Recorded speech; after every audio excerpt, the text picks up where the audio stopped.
The clearance sale, Chapter 1. The sign in Harold Finch's window read, "Everything must go 75% OFF," in letters so desperate they practically bled into the glass. It had been there for 3 weeks, slowly fading in the autumn sun that slanted down Mercer Street like God's own spotlight on failure. Harold stood behind the counter, watching dust motes perform their ancient ballet in the afternoon light, and wondered not for the first time if books could sense when they were being abandoned. The shop smelled like it always did. Old paper, older coffee, and the faint ghost of his late wife's perfume that he'd convinced himself still lingered in the self-help section. Marian had loved self-help books.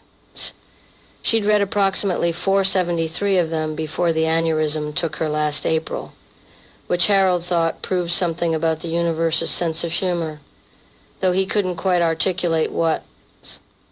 "Dad, we've got another one." Junior's voice drifted from the back room, followed by the kid himself, all 6'2" of him, carrying a box labeled occult/paranormal handle with care in Marian's careful handwriting. At 18, Harold Jr. had his mother's dark eyes and his father's unfortunate nose, plus a work ethic that made Harold feel simultaneously proud and guilty. The boy should have been at college, chasing girls in mediocre grades, not helping his old man liquidate a dying bookstore. "Handle with care," Harold muttered, taking the box. "Your mother wrote that as a joke, you know. She had a whole system. The romance novels got open with caution. The cookbooks got may contain calories. The business books got may contain bullshit." Junior finished, smiling. "I remember, Dad. They didn't talk about Marian much. It hurt too much, like pressing on a bruise that never quite healed. Instead, they moved books, thousands of them, preparing for the clearance sale that would either save them or finish what the Amazon algorithm had started." The bell above the door chimed an actual bell, brass. Another one of Marian's touches, and Mrs. Chen shuffled in, followed by the October wind and a scatter of brown leaves. She was 70 if she was a day, dressed in a pink cardigan that had seen better decades, and she had the look of someone who'd outlived 3 husbands and planned to outlive several more. "Harold," she said, her voice like gravel in a blender, "you still got that book about poisons?" Harold blinked. "I'm sorry, what? Poisons? Toxicology? My book club is reading Agatha Christie and I want to know if she got it right." Junior appeared from the back, wiping his hands on his jeans. "Third aisle, top shelf, green cover, the Poisoner's Handbook." Mrs. Chen nodded and disappeared into the stacks, humming something that might have been James Brown or might have been a hymn. "Hard to tell with Mrs. Chen. That's a weird one," Junior muttered. "She's in a book club. They're all weird." Harold glanced at the ceiling, where a rhythmic thumping suggested Aunt Delia was awake. His aunt, technically Marian's aunt, but Harold had inherited her along with everything else, lived in the apartment above the shop, and hadn't come down in 3 years. Junior brought her meals. Harold brought her books. She sent down lists, written in cramped, spidery handwriting, demands really. More westerns, more mysteries, nothing with sad endings, no books about dying, no books about grieving, nothing after 1985. The last request was the strangest, but Harold had learned not to question Delia's logic. The woman was 91 and sharp as a box of tacks. If she didn't want anything published after Reagan's first term, who was Harold to argue? The clearance sale started on a Thursday because Thursdays were slow, and Harold figured if he was going to fail, he might as well fail quietly. He'd place an ad in the Millbrook Gazette, circulation, declining, posted on Facebook, engagement, depressing, and put up flyers at the coffee shop, the library, and the dive bar down the street called the Rusty Nail, where the regulars were too drunk to read but might remember later. By 9 a.m., There was a line, not a long line. This wasn't a new iPhone launch, but a respectable line of 15, maybe 20 people, stretching from his door past the print shop next door, where Sister Clotilda stood in the window like a penguin-shaped sentinel, watching the proceedings with what Harold assumed was either approval or judgment. Hard to tell with nuns. Sister Clotilda managed the print shop, a relic from another era called Mercer Street Press, which mostly printed church bulletins, wedding invitations, and the occasional wanted poster for the Millbrook PD. She was in her early 60s, built like a fire hydrant, and had a voice that could strip paint. Harold had seen her make a grown man cry once for using the Lord's name in vain near her storefront. Mercer Street itself was narrow, one of those downtown streets that city planners had forgotten to widen when cars got bigger. The buildings pressed together like old friends sharing secrets, and the traffic, when there was traffic, moved at a pace that could charitably be called leisurely and accurately be called infuriating. Ready? Junior asked, his hand on the door lock. Harold took a breath. The shop looked good, he had to admit. They'd organized everything by genre and discount level. 75% off on most stock, 90% on the stuff that hadn't moved since the Clinton administration. The cash register was ready. The coffee was brewing. Marion's presence felt particularly strong this morning, as if she was watching from somewhere in the fiction section, probably judging his pricing strategy. Ready, Harold said. Junior unlocked the door. What followed was chaos, but the polite kind, the kind where people said, "Excuse me," while elbowing each other for the last copy of something they'd never heard of 5 minutes ago. Harold had worried they'd overestimated demand, but apparently the combination of bookstore and going out of business triggered something primal in the human psyche, some prehistoric urge to gather and hoard. Mrs. Shen bought 14 books, including the Poison Manual. A college kid with a man bun bought everything they had on Eastern philosophy, paid in crumpled 20s, and asked if they had any titles on consciousness expansion. A woman in a green dress that cost more than Harold's car bought their entire cooking section, $300 worth of recipes she'd probably never use. And then there was Derek. Derek was 23, white, and nursing an ambition to become Millbrook's first famous rapper. A goal that faced several significant obstacles, including the fact that Millbrook's population was 65% retired. The local radio station only played country music, and Derek couldn't really rap. But God love him, he tried. He showed up wearing a FUBU jersey from 2001 and bought every music biography they had. James Brown, Tupac, Biggie, even a bootleg unauthorized biography of Vanilla Ice that Harold had been trying to unload since 2009. Derek said, his accent somewhere between suburban Connecticut and a Compton he'd only seen on YouTube. Learn the craft, you feel me? I feel you, Harold said, because it seemed easier than the alternative. By lunch, they'd sold $2,000 worth of books, which was more than they'd sold in the previous 2 months combined.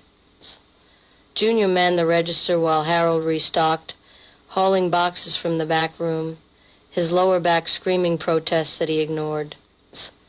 At 56, Harold was too old for manual labor and too young to retire, stuck in that miserable middle ground where everything hurt but nothing was technically broken. Dad, Junior called. Nellie's here. Harold looked up to see his daughter slouching through the door, 15 years old and committed to the aesthetic of not giving a shit. She wore black jeans with holes in them that cost $100, a T-shirt advertising a band that had broken up before she was born, and an expression of such profound boredom that Harold felt tired just looking at her. "Hey, Nell," he tried. Don't call me that. She didn't look at him, already on her phone, thumbs moving in that incomprehensible rhythm of teenage communication. Junior said you needed help. This was news to Harold, but he glanced at his son, who shrugged with one shoulder, a gesture that said she was home alone and getting into trouble without saying anything at all. Sure, Harold said. You can help reorganize the... I'm not doing manual labor, I'll work the register. She wouldn't, not really. She'd stand near the register radiating resentment, occasionally glancing up from her phone to give customers a look that said I'd rather be literally anywhere else, which Harold supposed was at least honest. Now he had been difficult since Marion died, but difficult was like calling a hurricane breezy. She'd been arrested twice, once for shoplifting, once for vandalism, and was currently on probation, a fact that made Harold's chest tight with a mixture of fear and failure. The afternoon wore on. More customers, more sales. A man in a suit bought their entire true crime section, his arms full of serial killers and cold cases. A woman with a rosary hanging from her rearview mirror, Harold could see it through the window, beads catching the light bought every religious text they had, her face serene in a way that suggested either deep faith or heavy medication. A kid, couldn't have been more than 12, bought a book about Charles Manson. Harold almost said something, almost asked where his parents were, but the kid paid in cash and left before Harold could form the words. Besides, who was he to judge? Harold had read Helter Skelter at 14 and turned out fine, give or take several decades of low-grade anxiety. By 5 p.m., the shop looked like a tornado had gone through it, which, in a sense, it had. Empty spaces on shelves, books scattered and reshelved in approximate order, the cash register drawer fat with bills. Junior counted while Nellie scrolled, and Harold stood at the window watching Mercer Street settle into evening. The sun was setting, that particular autumn sunset that turned everything gold and amber, the kind of light that made even dying downtown districts look almost beautiful. Across the street, Sister Clotilda was locking up the print shop, her movements precise and economical. She caught Harold watching and gave him a nod that might have been approval or might have been a warning. Again, hard to tell with nuns. $3,416, Junior announced, his voice carrying a note of disbelief. Dad, we did it. One day's sales, Harold said, but he was smiling. Let's not start planning the yacht purchase. I'm planning a yacht, Nellie muttered without looking up. With a helicopter pad? Plan away, kiddo. They closed at 6, locked the door, and Harold poured himself 2 fingers of moonshine from the mason jar he kept under the counter. It was Kentucky moonshine. Not the real backwoods stuff, but it did the job. Junior declined the kid didn't drink. Another way he was better than his father and Nellie was too young, or at least too supervised at the moment. To your mother, Harold said, raising the jar toward the ceiling, toward Delia upstairs, toward wherever Marianne was now. She'd have hated this circus. She'd have loved it, Junior corrected. She loved controlled chaos. That was true. Marian had thrived on organized mayhem, the kind of woman who could throw a dinner party for 30 with 4 hours' notice and make it look effortless. Harold missed that. Missed her. Missed the way she'd touch his arm when he was spiraling, grounding him with nothing but pressure and presence. The evening light faded to dark, and Mercer Street emptied out the way it always did, everyone retreating to their homes, their lives, their private disasters. Harold sent Nellie and Junior home. They lived in the house on Maple Street, the house Marianne had loved, the house Harold couldn't quite bear to visit anymore and stayed to finish paperwork. The bookstore at night was different. Quieter, somehow fuller, The books seemed to press in closer, all those stories and lives and worlds compressed into paper and ink. Harold sometimes felt like he was curator of a museum dedicated to human imagination, which was a pretentious way of saying he sold books for less than Amazon and hoped for the best. He was finishing the deposit slip when he heard the sirens. Not unusual in Millbrook. It was a city of 60,000, big enough for crime, small enough that everyone heard about it, but these were close. Multiple units, the kind of response that meant something serious. Harold walked to the window and saw lights flashing down near the traffic circle, red and blue strobing against the buildings. He thought nothing of it. Went home to his apartment above a Vietnamese restaurant that made the best pho in 3 states. Slept poorly, as usual. Dreamed of Marianne, as usual. Woke at 6 to the smell of broth and cilantro and the feeling that something had shifted, though he couldn't say what. The second day of the sale was Friday, and Fridays were better for business. Harold expected another good day. Instead, he got Detective Sarah Moss standing in his doorway at 8:30 in the morning, holding a cup of coffee from the shop next door and wearing an expression that suggested she hadn't slept either. "Harold Finch?" she asked, though she clearly knew who he was. "That's me. I'm Detective Moss. I'm investigating an incident that occurred last night, and I'd like to ask you some questions about your customer base." Harold's stomach did something complicated. "What kind of incident?" "The kind I can't discuss in detail. But I understand you had a clearance sale yesterday? Big day? Lots of traffic?" "Biggest day in months," Harold admitted. "Why?" Detective Moss was 40-ish, black, with hair pulled back and a practical bun and eyes. That suggested she'd seen too much and remembered all of it. She also worked part-time. Harold and the Millbrook PD couldn't afford full-time detectives anymore, so Moss split her time between investigation and teaching criminal justice at the community college. It was the kind of economic reality that would have been funny if it wasn't so depressing. "Did you sell any books about baking yesterday?" she asked. Harold blinked. "Baking? Like cookbooks?" "Specifically baking. Bread, pastries, that sort of thing." "I mean, probably. We sold most of our cookbook section. Why did you keep records of who bought what?" "No," Harold said slowly. "It's a bookstore, not a pharmacy. People pay cash, they take books, they leave. We don't exactly run background checks." Moss nodded, like she'd expected this answer and didn't like it. "Last night someone broke into Morale's bakery on 5th Street.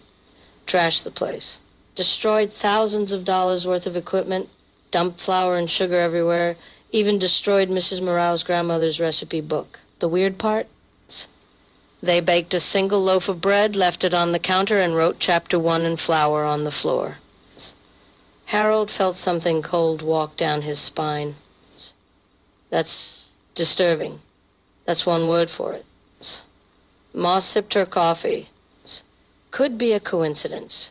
Could be someone's idea of a statement. But I'm talking to anyone who might have sold books about baking yesterday, just to see if anything seems off. You notice anyone strange? Anyone who seemed particularly interested in baking? Anyone who seemed angry, agitated, anything unusual?" Harold thought back to the chaos of yesterday, the parade of faces and transactions. "Detective, I sold about 400 books yesterday to maybe 200 people. They all seemed unusual. It's a going-go-tough business sale. People act weird. I understand." Moss pulled out a card, handed it over. "You think of anything, call me. Anytime. I mean that." After she left, Harold stood in the silence of the shop, turning the card over in his fingers. Detective Sarah Moss, Millbrook PD, with a phone number and email address. The cold feeling hadn't left. If anything, it had settled in deeper, like winter taking up residence in his bones. Junior arrived at 9, took one look at Harold's face, and asked, "What happened?" Harold told him about the detective, the bakery, the strange message in flour. Junior listened without interrupting, a skill he'd developed since Marian died, this ability to simply be present and quiet. "That's messed up," Junior said finally. "But it's got nothing to do with us, right? Someone bought a cookbook and went crazy. Not our fault, right?" Harold agreed, but he didn't believe it. And from the look on Junior's face, neither did Junior. The day's sale was not as good as Thursday, but respectable. They moved another 1,000 books, mostly fiction and biography. The Derrick kid came back and bought a book about the history of country music, which struck Harold as strange given Derrick's aesthetic, but who was he to judge artistic evolution? That evening, after they'd closed and counted the register, Junior said, "Dad, I need to tell you something." Harold looked up from the deposit slip. Junior's face had that expression, the one that meant serious conversation, the kind Harold used to have with Marianne when deciding whether to refinance the mortgage or take Nellie to a therapist. "Shoot," Harold said. "Yesterday, I sold the book about Charles Manson to this guy. Middle-aged, nervous-looking, kept glancing over his shoulder. Paid in cash. The whole time, he's mumbling something about control and family and finally understanding. I thought he was just weird, you know. City's full of weird guys." "Okay," Harold said slowly. "This morning, before you got here, I checked the news. Last night, someone spray-painted helter-skelter across the side of the courthouse, in pink paint, and they left a note that said Chapter 2.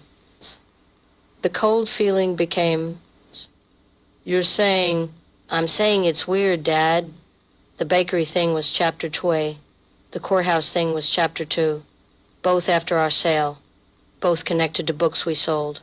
"That's insane," Harold said, but his voice lacked conviction. "That's... People do crazy things. It doesn't mean I know," Junior interrupted. "Sounds paranoid, but what if it's not a coincidence? What if someone's acting out books we sold? What if they're going to keep going?" They stared at each other across the counter, the shop suddenly feeling smaller, the shadows deeper.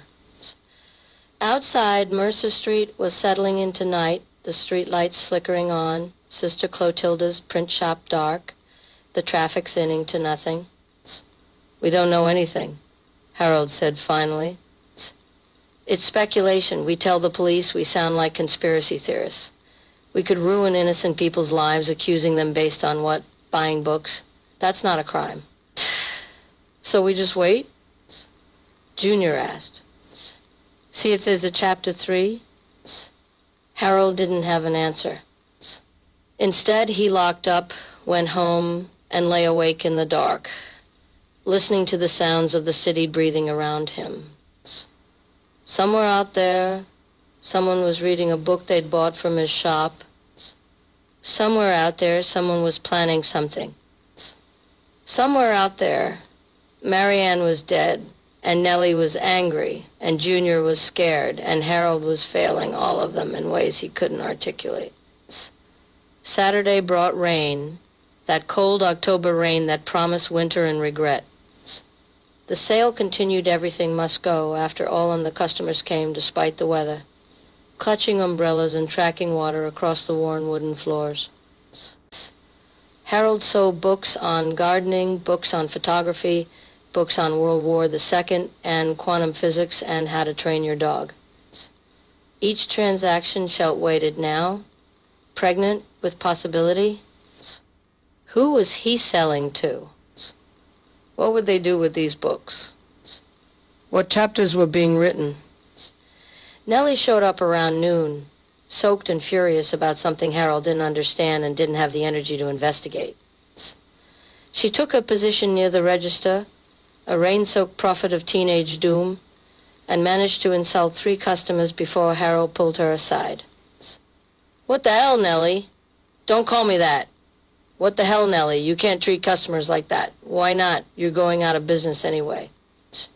She said it with such casual cruelty that Harold actually flinched. What does any of this matter? Mom's dead, the store's dead, we're all just waiting around for the next shitty thing to happen. Harold wanted to argue, wanted to tell her she was wrong, wanted to be the father Marianne had believed he could be. Instead, he said, "Go home. I don't need your help today. Didn't need it yesterday either, but here I am." But she grabbed her jacket and left, slamming the door hard enough that Sister Clotilda looked up from her print shop window with an expression of severe disapproval. Junior appeared from the back carrying another box. "She okay?" "No," Harold said. "None of us are okay. We're just pretending better than she is." The rain continued. The sales continued. Around 3 p.m., a woman in a green pantsuit different from the green dress woman. Harold's brain was starting to catalog these people in uncomfortable detail, bought every book they had on flowers. Botany, gardening, flower arrangement, even a coffee table book called The Secret Lives of Flowers that Marianne had special ordered and never sold. The woman paid in $100 bills and left without making eye contact. "That's weird, right?" Junior asked. "Everything's weird now," Harold said. That evening, after closing, Harold climbed the stairs to Delia's apartment with a tray of Vietnamese takeout from downstairs and a stack of westerns she'd requested. The apartment was dark except for one lamp, and Dahlia sat in her chair, the same chair she'd sat in for 3 years, surrounded by books like a paper fortress. She was 91 but looked older, or maybe younger, time doing strange things to her face. She'd been beautiful once, Harold could tell from old photographs, but now she was carved down to something essential, all sharp edges and knowing eyes. "Harold," she said, her voice surprisingly strong, "you look troubled." "Strange week," Harold said, setting down the food and books. "Strange how?" He told her not everything, but enough. The sales, the incidents, the feeling that something was connecting in ways he didn't understand. Dahlia listened without interrupting, her hands folded in her lap, rosary beads threaded through her fingers. When he finished, she was quiet for a long moment. "Then, there are more things in heaven and earth, Harold. Don't quote Hamlet at me, Aunt Delia." "Why not? Shakespeare understood. Stories have power. Words have power. You're a bookseller. You should know this better than anyone." "I sell paper and ink, that's all." "No." Delia said, and her voice carried weight that Harold couldn't quite identify. "You sell doorways, portals, possibilities. Every book is a world, Harold. Every book is a key. What you're describing, these incidents, these chapters, someone's found a key they shouldn't have. Someone's opened a door." "That's crazy," Harold said, but again, no conviction. "Crazy is just another word for things we don't understand yet." Delia picked up one of the westerns, ran her fingers over the cover. "Your mother always said you had a gift for not seeing what was right in front of you." "Marianne wasn't my mother." "No, but she loved you anyway. God knows why." Delia smiled, taking some of the sting from her words. "Go home, Harold. Sleep if you can, but pay attention. The world is trying to tell you something." Harold went home, didn't sleep. Lay in the dark and thought about doors and keys and the way Marianne used to organize books by feeling rather than genre.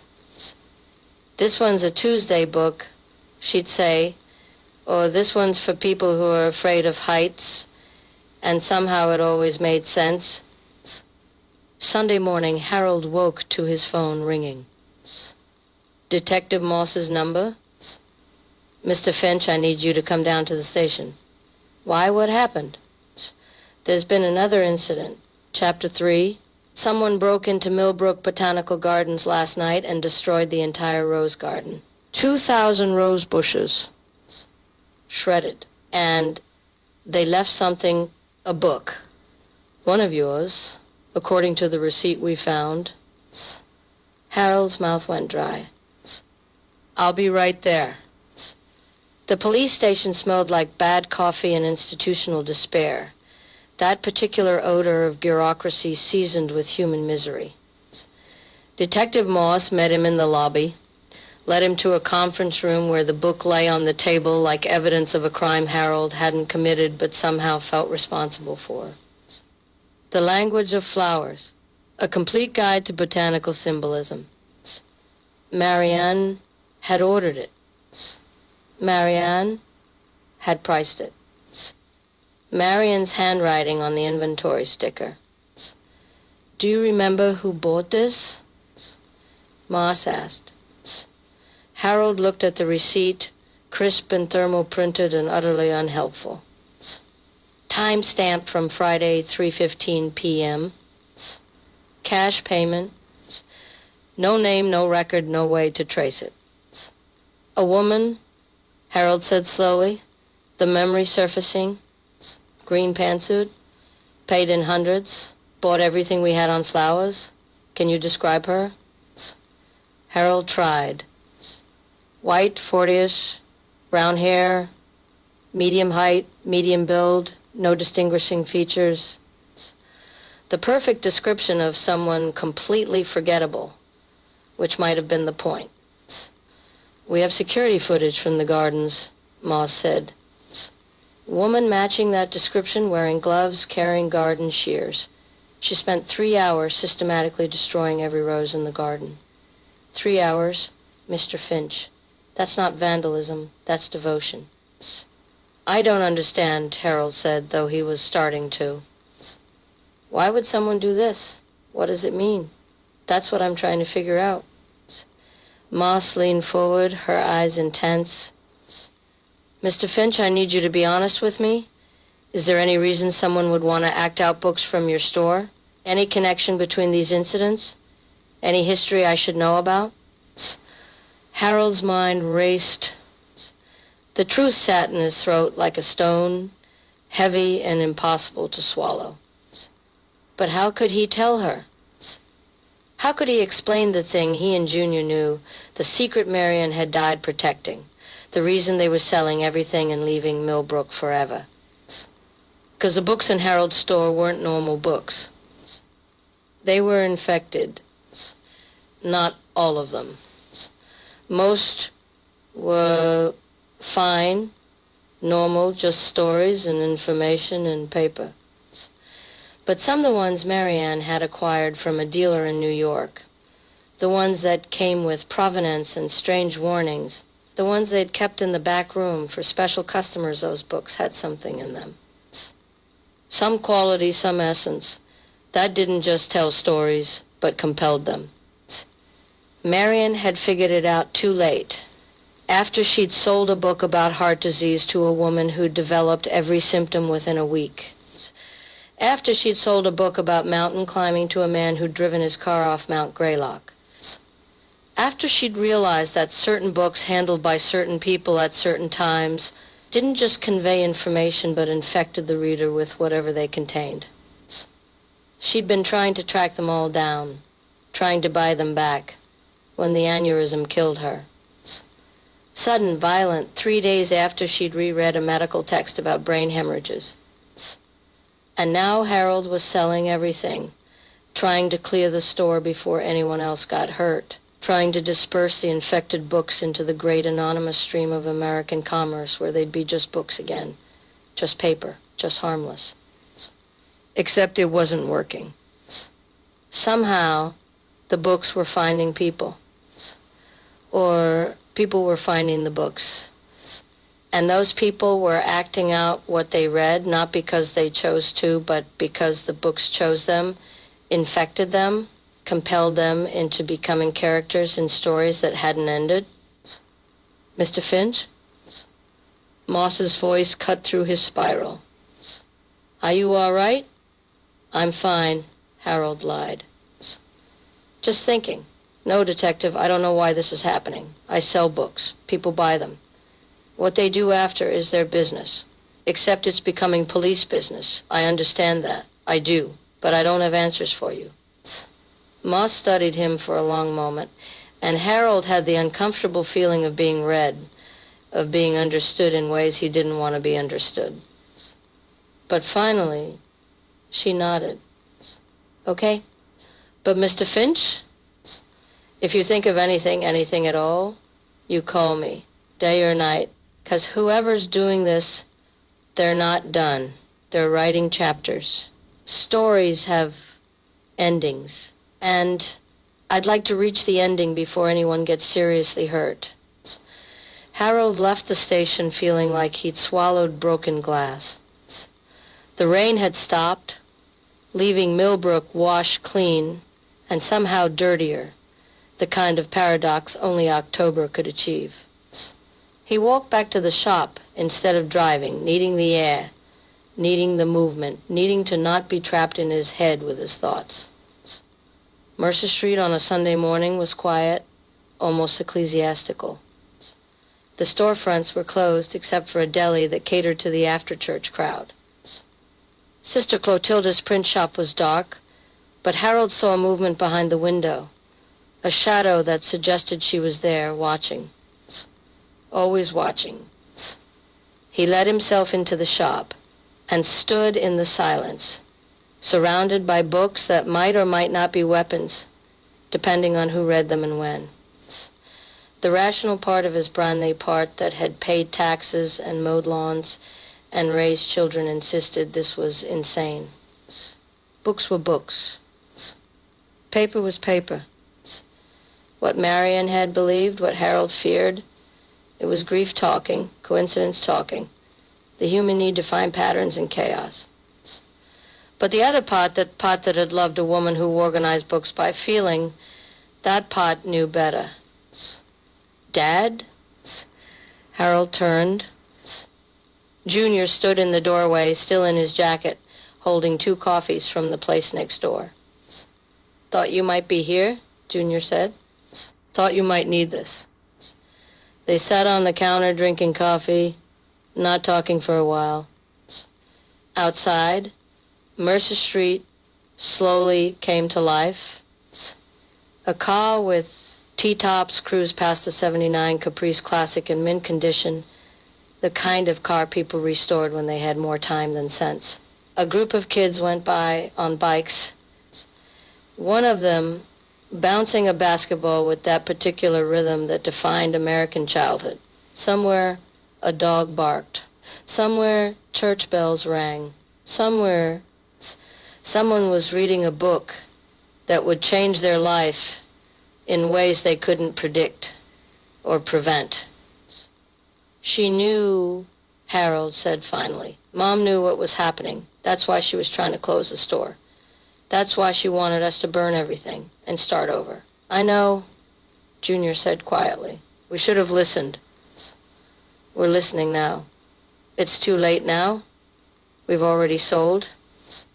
Harold gestured at the depleted shelves. Hundreds of books, maybe thousands. We've seeded the whole city with this, whatever it is, this infection, this compulsion. So what do we do? It was the question, wasn't it? The one Harold had been avoiding since Marian died, since the clearance sale started, since Detective Moss had shown him the book about flowers and he'd realized the scope of what they'd unleashed. We find them, Harold said. Everyone who bought the infected books, we track them down, we buy the books back, we end this before someone dies. How? We don't have records, we don't have names, we have receipts that say cash, no change in a city of 60,000 people. I know. Harold finished his coffee, the bitter dregs coating his tongue. But we have to try. We have to try. The shop phone rang, ancient and shrill. Harold answered. Finch's books? Harold? Delia's voice, thin and urgent. Harold, you need to come up here. Now. I found something in one of the westerns you brought me, something Marion left, something you need to see. They took the stairs two at a time, Harold's knees protesting but his fear overriding everything. Delia's apartment was still dark, still book fortressed, but now there was a sense of urgency to the space, as if the very air had tightened. Delia sat in her chair, holding a western with a yellow cover, a Louis L'Amour maybe, and her face carried an expression Harold had never seen before. Fear. She left a note, Delia said. Marion, she hid it in this book, knew I'd get it eventually. She knew Harold. She knew what would happen.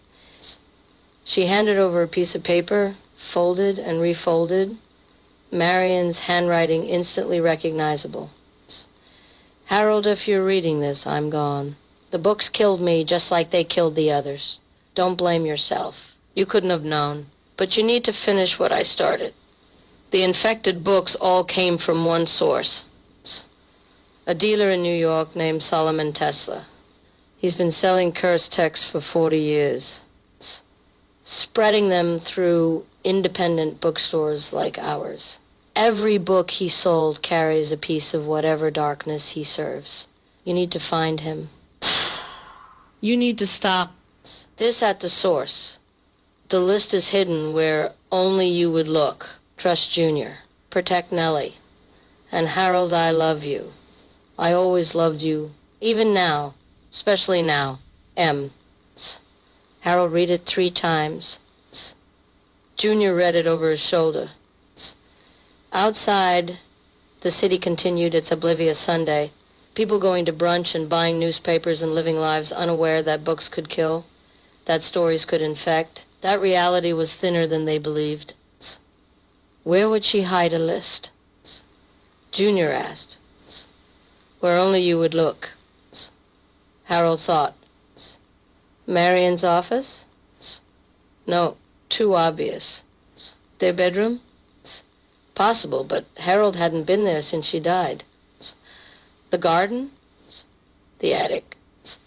The self-help section, Harold said suddenly. She loved self-help books. She always said they were full of truth hidden in bullshit. If she wanted to hide something where only I'd look. They went downstairs, leaving Delia with promises to return. The shop felt different now, charged with purpose or maybe just Harold's racing heartbeat. He went straight to the self-help section, what was left of it anyway, and started pulling books. 7 Habits of Highly Effective People. Eat, Pray, Love. The Power of Now. Books Marion had read and reread, books with her margin notes and coffee stains and the ghost of her perfume. Junior helped, and together they went through maybe 40 books before Harold found it. Tucked inside When Things Fall Apart by Pema Chudron, a title that now felt like Marion's final jokas, a folded piece of legal paper covered in her meticulous handwriting. A list of titles. A list of customers, or at least descriptions. And at the top, circled 3 times, these are the dangerous ones. Harold's hands shook as he read. The Poisoner's Handbook, sold to Mrs. Chen, Pink Cardigan, Book Club, Helter Skelter, sold to Nervous Man, 40s Mumbly, The Language of Flowers, sold to Woman, Green Suit, Cash, The Art of French Baking, sold to Woman, Expensive Dress, Green, The Anarchist Cookbook, not yet sold, locked in back, The Tibetan Book of the Dead, sold to college student, philosophy major, How to Disappear Completely, sold to teenage girl, Angry September 15th, The Science of Fear, sold to part-time detective, female, black, early 40. The last entry made Harold's stomach drop. Oh shit, what? Junior leaned in, then saw it. Oh shit. Detective Sarah Moss had bought a book from their store. A book about fear. Before the clearance sale, back in September, when she'd come in looking for something to help with a criminal justice course she was teaching. Harold remembered now she'd been friendly, professional, had chattered about the decline of downtown retail while he rang her up, and now she was investigating incidents connected to their books while carrying an infected book herself. A book about fear. What would that do to a detective? What chapter would she write? We need to warn her, Junior said. And tell her what? Harold paced, the list crumpling in his fist. Detective Moss? Sorry, but that book we sold you is cursed and it's going to make you act out your worst fears? She'll think we're insane. She'll probably arrest us. But if we don't, I know. Harold forced himself to breathe, to think. Marion had left them a map, but what good was a map if they couldn't follow it? Okay, we focus on what we can control. These other people, the ones who've already acted. Mrs. Chen hasn't done anything yet, right? Maybe the poison book hasn't kicked in. Maybe we can get to her first. And the others? Harold looked at the list. How to disappear completely, sold to an angry teenage girl. Something cold crawled through him. When do we sell this? September 15th. That was before Mom died, Junior finished quietly. That girl's had the book for over a month. They both thought the same thing. Had she disappeared? Was there a missing person report they didn't know about? And more pressingly, why was Marion tracking sales from before the clearance sale? How long had she known about the infected books? The shop bell chimed. They both jumped, guilty as thieves, and Harold shoved the list into his pocket. But it was just Derek, the aspiring rapper, wearing a different jersey this one, said Rocawear, and carrying a notebook covered in lyrics written in silver marker. Yo, Mr. Finch, Derek said, his accent today sliding more toward suburban than urban. You got any books on, like, poetry? I'm trying to improve my lyricism. You feel me? Harold felt a hysterical laugh building in his chest. Here was Derek, oblivious to the darkness swirling around him. Just a kid chasing a dream that would probably never happen. And somehow that normalcy was both comforting and heartbreaking. Poetry section, second aisle, Harold managed. What's left of it? Derek nodded and disappeared into the stacks, humming something that might have been James Brown or might have been original, equally likely to be either inspired or terrible. Junior whispered, Dad, the list. Derek bought music biographies. Are those safe? I don't know, Harold admitted. Marion's list doesn't mention them. Maybe they're fine. Maybe the infection is specific, not universal. Maybe a crash from the poetry section, followed by Derek's voice. Yo, what the hell? They found him staring at the shelf where a book had apparently fallen and split open. Not just open split, the spine cracked so hard the pages had separated into two distinct chunks. And the title, visible in Marion's pricing sticker, How and Other Poems by Allen Ginsberg. That just fell, man, Derek said, backing away. I didn't even touch it. It just fell. Harold picked up the pieces. The book was old, a City Lights press edition from the 60s, worth maybe $20 in good condition. In this condition, worthless. Except Marion had marked it with a red dot on the inventory sticker, a symbol Harold now recognized from the list. Red dot meant infected. And Derek had been standing right next to it when it split. Derek, Harold said carefully, did you already buy a poetry book from us during the sale? Nah, man, I was gonna today, but I guess not this one, huh? He laughed nervously. That was weird. Books don't just explode like that. No, Harold agreed. They don't. After Derek left without buying anything, spooked by the exploding book, Harold and Junior stood in the wreckage of the poetry section and faced an uncomfortable truth. The books are fighting back, Junior said. Or fighting each other. Or something. That book didn't want Derek to buy it. Books don't want things, Harold said automatically. Dad? Junior's voice carried all the weight of the last 6 months, all the grief and fear and strangeness they'd been navigating. Books don't infect people either. Books don't make people act out their contents. But they do. So maybe they also have opinions about who reads them. It was insane. It was impossible. It was also, Harold was increasingly certain true. The rest of Sunday passed in a fog of anxiety and indecision. They sold a few more books. Harold checked each one against Marion's list first, relieved to find them unmarked and closed early, claiming illness. Not entirely a lie. Harold felt sick, feverish with information he couldn't process. That evening he sat in his apartment eating pho he couldn't taste and trying to make sense of Marion's notes. She had been systematic, tracking sales and symptoms, correlating books with behaviors. The woman who'd bought the heart disease book had died. The man with the mountain climbing book had driven off a cliff. A teenager who'd bought a book about suicide had tried to kill herself. Unsuccessful, hospitalized, recovering. The pattern was clear. Some books compelled action. The reader became infected with the subject matter, driven to embody or enact the book's contents. Not metaphorically, literally. And Marianne, who'd been reading medical texts trying to understand the infection, had developed symptoms from those same texts. A brain hemorrhage described in detail, experienced in full.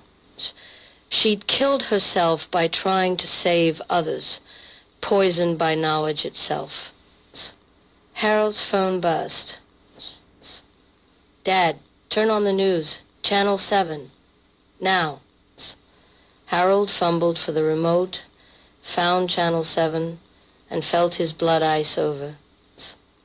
The anchor, a blonde woman with the professionally concerned expression that local news required, was speaking.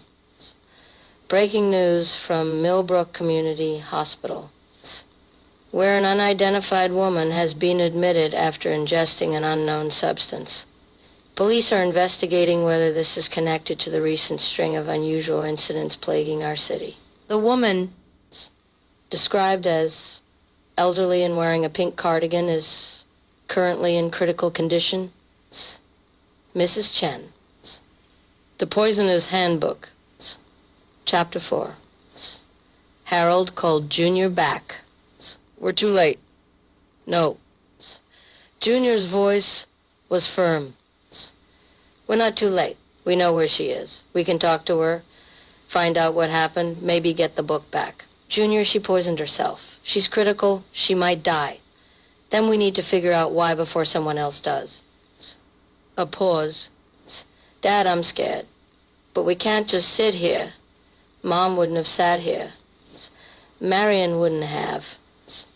Marianne would have stormed into that hospital, demanded answers, fixed everything through sheer force of will and organization. Marion had been brave in ways Harold had never managed. Okay, Harold said. Tomorrow. First thing, we go to the hospital. Not tomorrow. Now. Tonight. Junior's voice dropped. Dad, no, he didn't come home. The bottom dropped out of Harold's world. What? She went out after you sent her home. Said she was going to a friend's house. That was 8 hours ago. She's not answering her phone. I drove past the friend's house. She's not there. Dad, the list. The book about disappearing. What if? Harold was already grabbing his keys. his jacket, his wallet. What friend? Where? Melissa's house, over on Oak Street. But she's not there. And Melissa said she never came over. Said Nellie's been acting weird lately, weirder than usual. Dad, what if she found one of the books? What if she's infected? Harold's mind raced through the possibilities, each worse than the last. Nellie, his angry, grieving daughter, carrying a book about disappearing. Where would she go? What would she do? How to disappear completely? The title echoed in Harold's head. Not just physically disappearing, emotionally disappearing, psychologically disappearing, becoming invisible, becoming nothing, becoming the mountains. Harold said suddenly, Mount Greylock. She and Marion used to hike there. She loved it up there. Said it was the only place she felt real. That's an hour away, Dad. And it's dark. And raining again. I don't care. Call Detective Moss. Tell her everything. The books, the infection, all of it. She'll think we're insane, but I don't care anymore. Tell her to search the mountain. I'm going now. Dad? Wait, I'll come. No? You stay by the phone in case she calls? And Junior? Harold's voice cracked. If anything happens to me, burn the store. Burn every book we have left. Don't try to save them. Don't try to understand them. Just burn it all and walk away. Dad! Harold hung up, was out the door and in his car, not a Caprice Classic. Just a boring Camry with cloth seats and regret baked into the upholstery before Junior could argue. The rain had returned, that needle-thin October rain that made driving a prayer and visibility a joke. The drive to Mount Greylock took 4 to 5 minutes of white-knuckle terror, the windshield wipers beating their rhythmic prayer against glass. Harold's mind conjured every worst-case scenario. Nellie, town Ellie, lost Nellie, so disappeared, she could never be found. The book in her hands, filling her head with methods and means, teaching her how to erase herself from the world. The parking lot at the mountain's base was empty except for one car, a beat-up Honda with a parking permit from Nellie's school hanging from the mirror. Harold was out and running before he fully parked, rain soaking him immediately. The trail was marked but barely visible in the dark, and he had only his phone's flashlight to guide him. Every shadow was Nellie. Every sound was disaster. Nellie! He screamed into the rain and darkness. Nellie, please. Nothing. Just rain and wind and the mountains in different silence. He climbed. His knees protested, his lungs burned, his heart hammered against his ribs like it was trying to escape. The trail was mud and loose rocks, treacherous in the dark, and Harold slipped twice, caught himself once, went down hard the second time, his phone skittering away into the underbrush. Darkness. Complete darkness. The kind that made you question whether you'd ever actually seen light, whether light was just a collective hallucination humanity had agreed upon. Nellie. And then, impossibly, Dad. Her voice small and scared and close. Harold scrambled on hands and knees toward it, found her sitting under an overhang, soaked and shivering, holding a book like it was the only real thing in the world. How to disappear completely. Dad, I can't stop reading it, she said, and her voice was wrong, flat, affectless. I keep trying to stop, but I can't. It keeps telling me how. How to disappear. How to become nothing. And I want to so badly. Everything hurts and Mom's gone, and I'm so angry all the time, and if I could just disappear, just become nothing, it would stop hurting. Harold crawled to her, pulled her into his arms. She resisted for a moment, then collapsed against him, sobbing. The bookshelf from her hands, and Harold kicked it away, sent it spinning into the darkness where books like that belonged. "You don't get to disappear," Harold said into her hair. "You don't get to leave me. I already lost your mother. I'm not losing you too. You hear me? You're stuck with me, and I'm stuck with you, and we're going to be miserable together until we figure out how not to be." "It hurts, Dad. Everything hurts." "I know, baby, I know, but hurting means you're alive, means you're real, means you matter." They sat in the rain, father and daughter, until the sirens came up the mountain, until Detective Moss and 3 officers found them, until someone wrapped them in emergency blankets and guided them down to safety. At the hospital, the same hospital where Mrs. Chen was dying from poison she'd prepared, herself, Harold, sat in the emergency room while doctors examined Nellie for hypothermia and shock. Detective Moss sat across from him, a cup of terrible coffee in her hands, listening to everything. Harold told her. All of it. Marion's discovery, the infected books, the compulsion, the list. He expected her to laugh, to call him crazy, to have him committed. Instead, she just nodded. "The Science of Fear," she said quietly. "I bought it in September. Read it in 3 days. Started having panic attacks immediately after.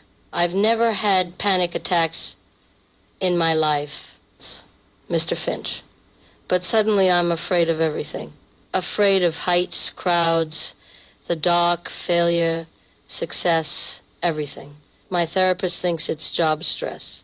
But I know better now. It's the book. It infected me with fear itself." "I'm sorry," Harold said. "I didn't know. We didn't know. Marion was trying to stop it. Tell me about Solomon Tesla." So Harold did. The New York dealer Marion had bought from, the man who'd been spreading cursed texts for 40 years, infecting independent bookstores across America. The source of the infection. "We need to stop him," Harold said. "At the source, before more people get hurt." "We will," Moss said. "But first, we deal with what's already out there. Your list, these infected books, we find them, we contain them, we figure out how to break the compulsion. How? We don't even know how it works. Then we learn." Moss finished her coffee, grimaced. "Mr. Finch, I became a detective because I believe in answers. I believe every question has an answer if you're willing to look hard enough, think smart enough. This is just another puzzle. A weird one, a scary one, but still just a puzzle." A doctor appeared, young and tired. "Mr. Finch, your daughter's going to be fine. Mild hypothermia, some dehydration, but physically she's okay. We'd like to keep her overnight for observation, given the circumstances. Can I see her?" "Of course." Nellie's room was small and sterile, all beeping machines and antiseptic smell. She lay in the bed looking smaller than 15, younger than her anger usually made her appear. When Harold entered, she didn't look at him. "I'm sorry," she said to the ceiling. "I'm sorry I'm not handling this better.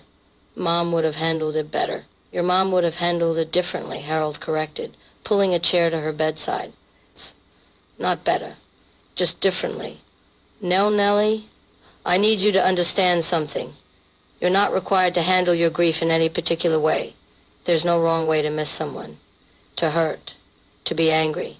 "I wanted to disappear," she whispered. "The book said I could. It gave me instructions, and I wanted to follow them so badly, but you didn't, because you came."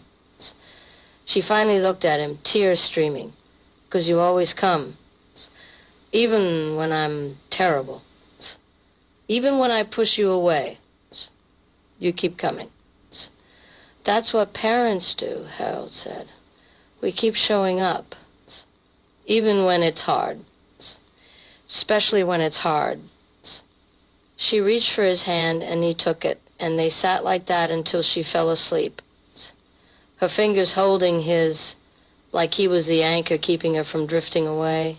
When Harold finally left the hospital, Nellie sleeping, Mrs. Chen stabilized but unconscious. Detective Moss promising to be in touch tomorrow. It was nearly midnight. The rain had stopped, leaving Millbrook washed clean under a sky so clear the stars looked close enough to touch. He drove to the bookstore instead of home, let himself in through the back, stood in the darkness surrounded by thousands of books, most harmless, some deadly, all of them just paper and ink until someone read them and gave them power. Marian's presence was strong tonight.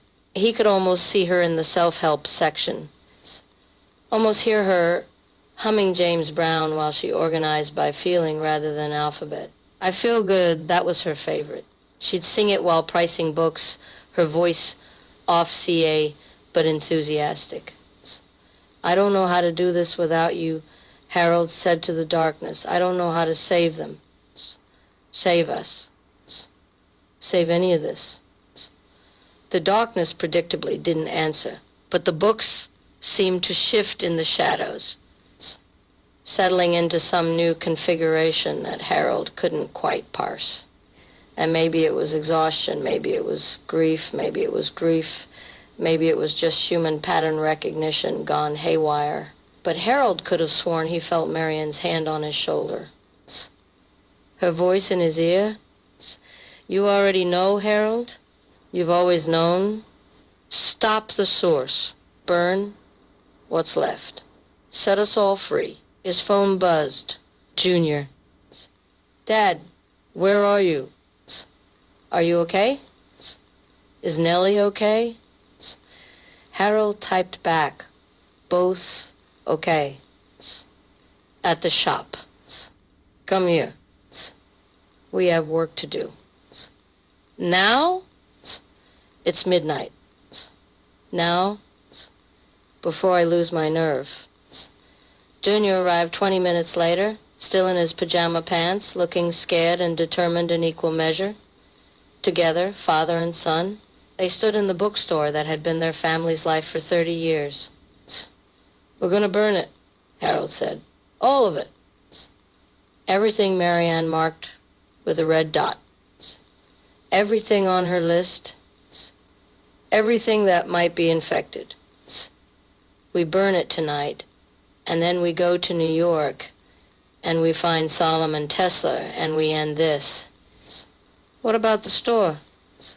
What about the store is already dead, Junior? It died when Marianne did. This is just cleanup. Necessary cleanup. Harold pulled out Marian's list, smoothed it on the counter. Your mother left us a map. It's time we followed it. I worked through the night, pulling books, checking Marian's inventory codes, marking the infected text with pink highlighter, because that was the only color they had. The Anarchist Cookbook, still locked in the back. A book about serial killers with a red dot. A text on psychological manipulation. A guide to creating alternate identities. A manual on building bombs. A coffee table book about tragic deaths in Hollywood. A cookbook focused entirely on poison herbs. 47 books total. Marian's notes indicated 47 vectors of infection, most already sold, some still on the shelf. They took the unsold once 15 books, red-dotted and dangerous to the alley behind the shop. Junior found lighter fluid in the storage closet, left over from summer barbecue Marian had thrown. Harold hesitated at the trash can they'd repurposed as a burn barrel, these books in his hands, thinking about everything they represented. Knowledge, stories, possibility. They're not books anymore, Junior said, reading his father's hesitation. They're weapons. You don't feel bad destroying a gun. Don't feel bad destroying these. Harold dropped them in, Junior poured the lighter fluid. They stood back, and Harold struck a match, just a match.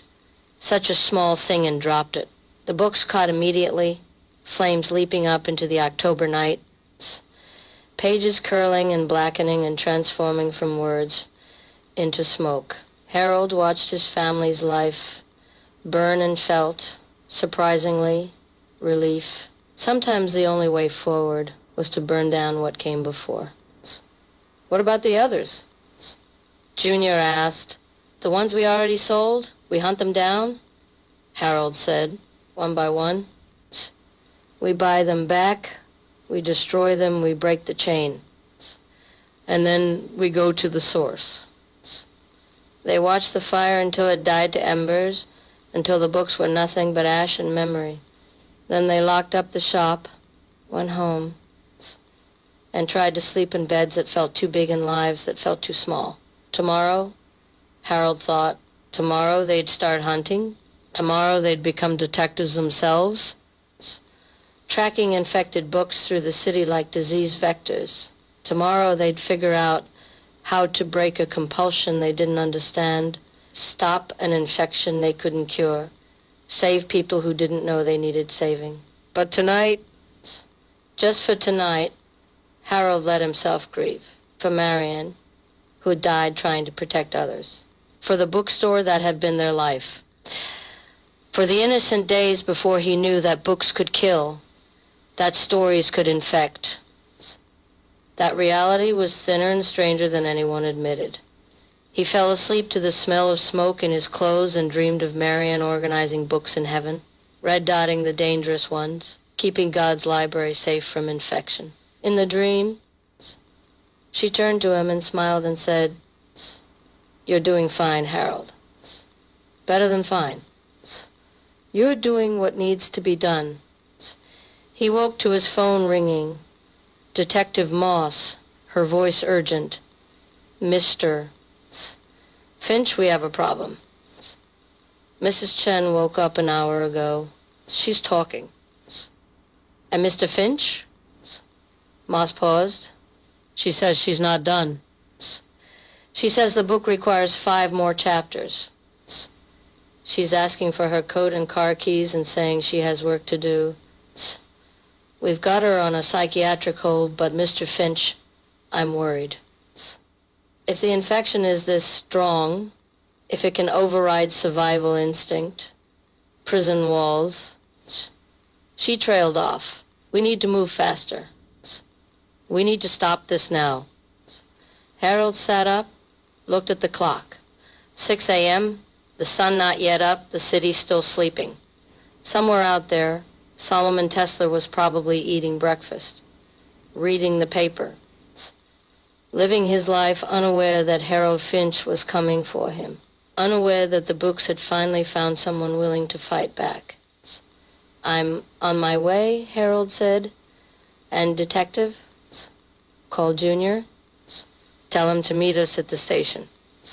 Tell him Toy bring Mom's list and have..."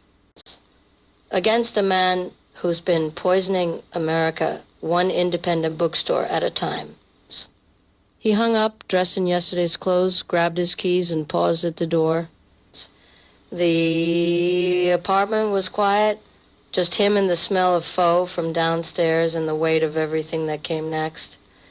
"Okay, Marianne," he thought. "Let's finish what you started." And Harold Finch, failed bookseller and reluctant hero, walked out into the October dawn to fight a war he didn't understand against an enemy he'd never met, armed with nothing but his dead wife's notes, his son's loyalty, and the desperate hope that stories even infected ones could still have happy endings. But first, coffee. Even revolutionary wars ran on caffeine. To be continued. The Dealer's Chest Chapter 2, the drive to New York, took 5 hours, most of it in silence. Harold drove. Junior rode shotgun with Marian's list on his lap like a prayer book, and Detective Moss followed in her own car, a sensible sedan that screamed off-duty cop in a way that made Harold simultaneously grateful and nervous. They'd left at 7 a.m. after a brief stop at the hospital where Mrs. Chen remained under psychiatric hold, muttering about alkaloids and dosages, and 5 more chapters to complete the work. Nellie stayed behind with a promise to check in every hour. She was still in the hospital, technically, but the doctors were talking about releasing her later today if her blood work stayed stable. Harold had kissed her forehead before leaving, told her he loved her, in response that he chose to interpret as reciprocal affection. You ever been to New York? Junior asked somewhere around the New Jersey border. Once. With your mother? She wanted to see a Broadway show. Harold smiled at the memory. We saw Annie. She cried at the end. Not because it was sad, because that little girl who played Annie hit the final note so perfectly. Marion said it felt like being touched by God. Mom was weird about music. Mom was weird about everything. That's why I loved her. They found Solomon Tesler's address in the Bowery, a neighborhood that had been dangerous in the 70s, trendy in the 90s, and was now that particular Manhattan blend of expensive coffee shops next to dollar stores, luxury condos overshadowing bodegas that had been there since Koch was mayor, Tesla's shop, rare and amp peculiar books by appointment only, occupied a narrow storefront between a vegan bakery and a store that sold refurbished typewriters to people with more money than sense. The window display featured a single book on a velvet cushion, spotlit like a religious artifact. Harold couldn't read the title from the street, but something about it made his teeth ache. Detective Moss joined them on the sidewalk, having found parking 3 blocks away after circling like a shark. This is it, according to Marion's notes. Harold checked the address again. She came here twice. Bought books both times. The second time, she wrote in her journal that Tesler knew what he was selling and smiled when she asked about side effects. So he's complicit, or he's the source. Harold tried the door. A small sign read by appointment only in gold script that had probably been painted by hand sometime during the Kennedy administration. Junior found a buzzer, pressed it. They waited. A minute passed, then 2. Harold was about to press it again when a voice crackled through the ancient intercom, male and irritated. We're closed. Mr. Tesler, my name is Harold Finch. My wife Marion bought books from you. I need to talk to you about them. Silence. Then, Marion Finch, the woman from Connecticut, from the bookstore?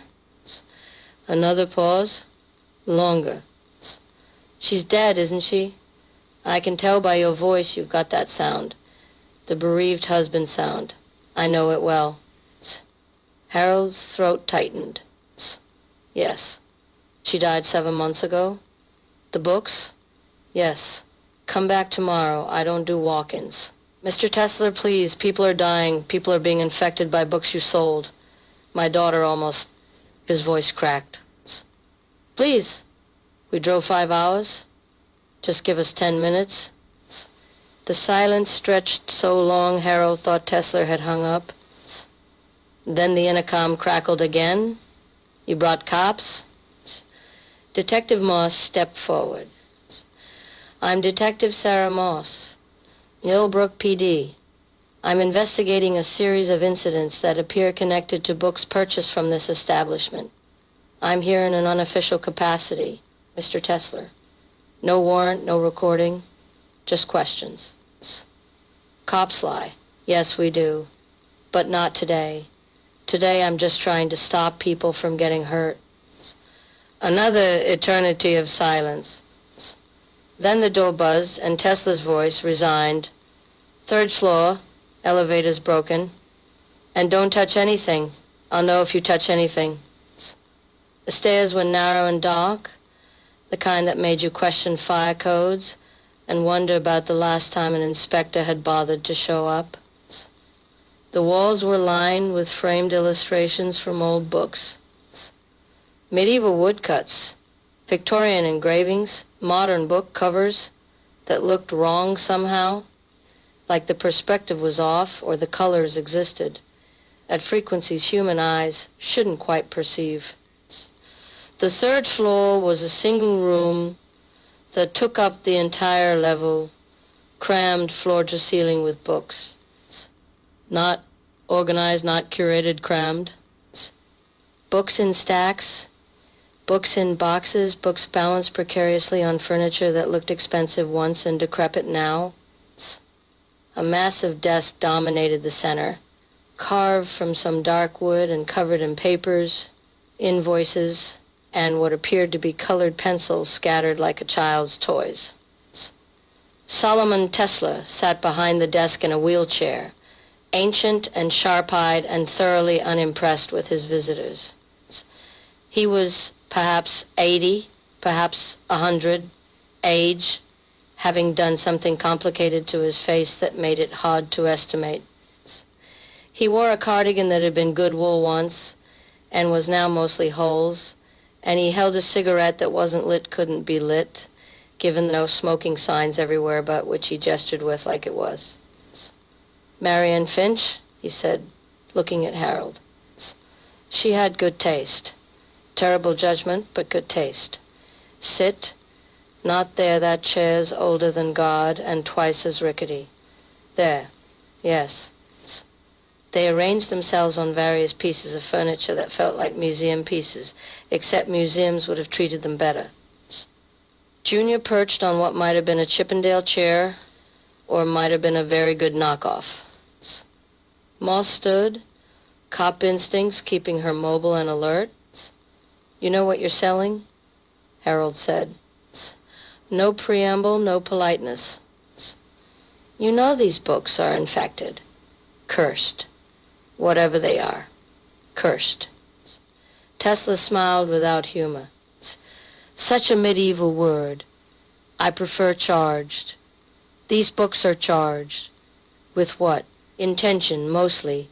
Belief. The collective psychic weight of everyone who's ever read them and brought their full attention, their full selves, to the experience."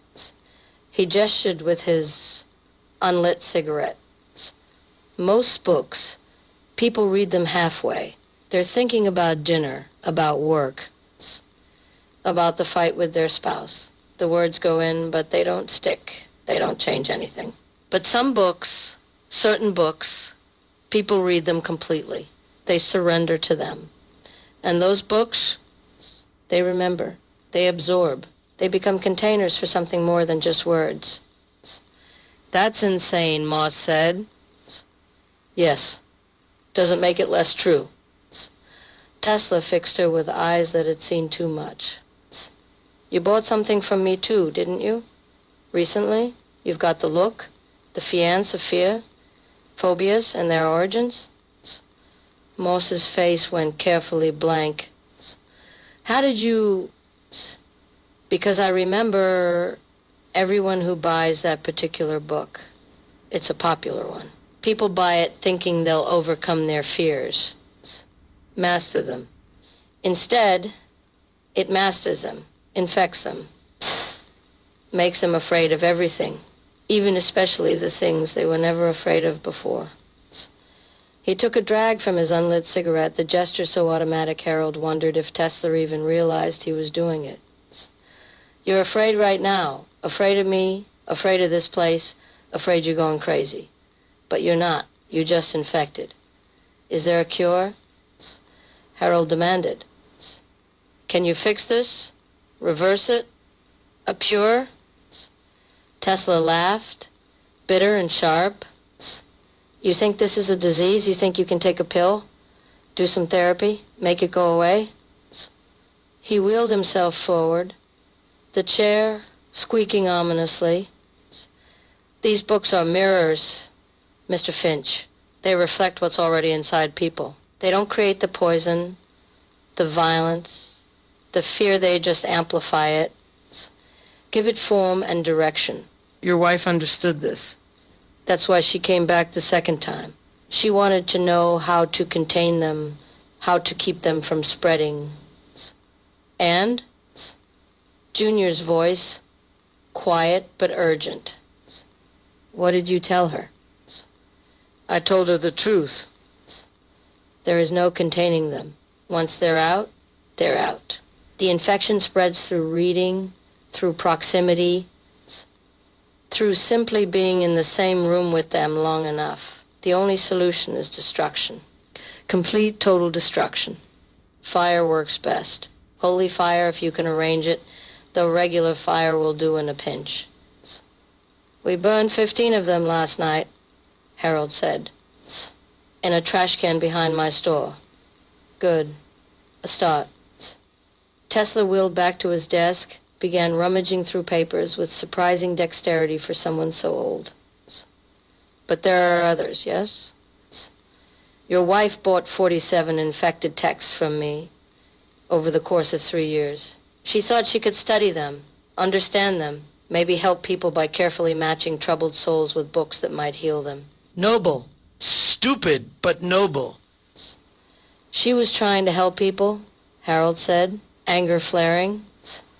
I know. That's what killed her. Tesla found what he was looking for, a ledger, leather-bound and ancient.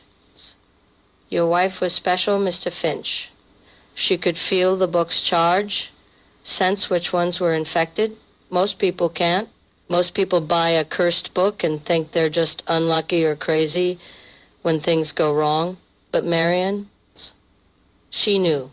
She could feel the book's intentions, their hunger, and she kept buying them anyway, thinking she could save people from themselves. He opened the ledger, ran a finger down a page covered in cramped handwriting.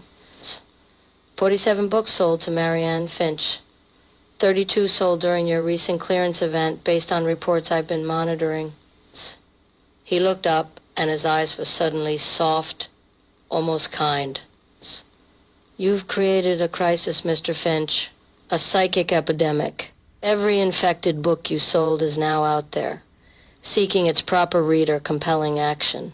Some will fizzle out, wrong reader, wrong time, wrong confluence of circumstances. But others will find their perfect match, and then people will die. The room felt smaller suddenly, the weight of books pressing in. Moss spoke, her voice steady despite the fear Tesla had diagnosed. You're telling us there's nothing we can do, we just wait for people to die? I'm telling you there's one thing you can do. Tesla closed the ledger, wheeled over to a corner where an old pirate's chest sat, the kind you'd see in movies about treasure islands and buried gold. It was wooden, banded with iron, and covered in symbols that made Harold's eyes water when he tried to focus on them. I have 23 infected books left in my inventory. The dangerous ones. The ones I stopped selling after your wife died, after I realized what was happening. He produced a key from his pocket, unlocked the chest. Inside, Harold could see books stacked carefully, each wrapped in what looked like oilcloth. The air around the chest seemed to shimmer, like heat rising from pavement. These books are different, Tesla continued. More charged than the others. More aware, your wife asked me to hold them, to never sell them. She was planning to come back for them, to destroy them properly. But she died first. And I've been waiting, wondering if someone would come. If someone who loved her enough to finish her work would show up.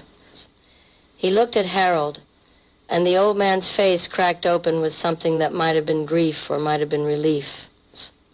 Take them all, and finish what Marianne started. Destroy them, and maybe the others will lose their power. Maybe breaking the source will break the infection. You don't know? Moss asked. I've never tried. I'm a dealer detective, not a destroyer. I collect, I sell, I curate. But destruction? That's a younger man's game. A braver man's game. Harold stared at the chest, at the wrapped books that seemed to pulse with malevolent life. Every instinct screamed to run, to leave them here, to let someone else handle this. But Marion's voice echoed in his memory. You already know, Harold. You've always known. Stop the source. Burn what's left. Set us all free. We'll take them, Harold said. Tesla nodded slowly. Good, but be careful. These books, they're more than infected, they're intelligent. They'll try to influence you to protect themselves. They'll speak to you in ways that aren't words. Images, feelings, compulsions. They'll try to find the cracks in your armor, the soft spots in your psyche. And if they find them, he gestured with his unlit cigarette again. Well, you'll end up like the others, acting out the stories they contain. How do we fight them? Junior asked. Faith helps. Ritual helps. Company helps harder for them to get into your head if you're not alone. And for God's sake, don't read them. Don't even look at the titles if you can help it. The words themselves are vectors. They loaded the chest into Moss's sedan. It took all three of them to carry it down the stairs, and it felt heavier than wood and paper should feel, like it was resisting their efforts. People on the street watched them struggle. Onlookers with their phones out, probably filming, probably posting to social media about the weird people carrying a pirate chest in the Bowery. Before they left, Tesla grabbed Harold's arm with surprising strength. Your wife, Marianne. She was good. Too good for this work. Too good for me, certainly. I gave her those books because she asked, because she paid, because that's what I do, but I regret it. I've regretted it every day since I heard she died.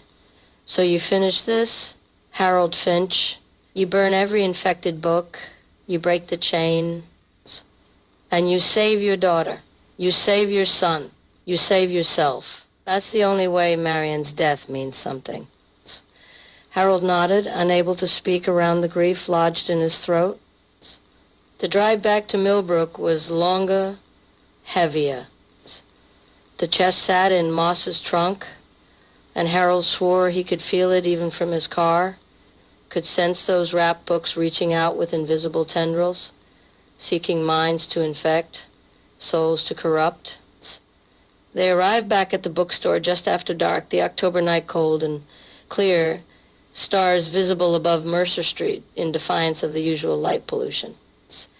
Sister Clotilda's print shop was lit unusual for this hour, and Harold could see her silhouette in the window, watching them unload the chest.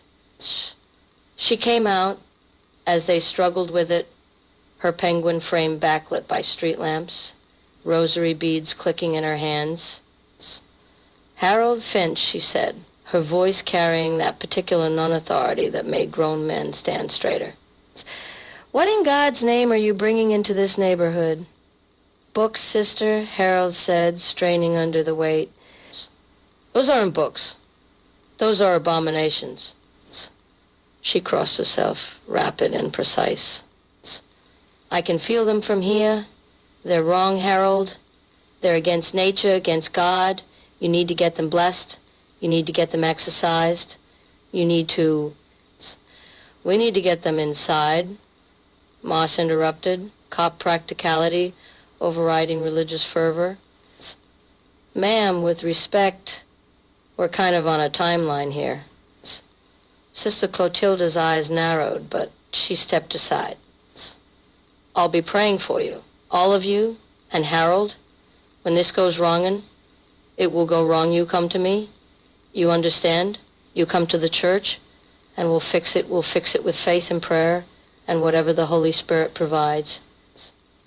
They got the chest inside, set it in the back room where Marion used to do paperwork and drink too much coffee.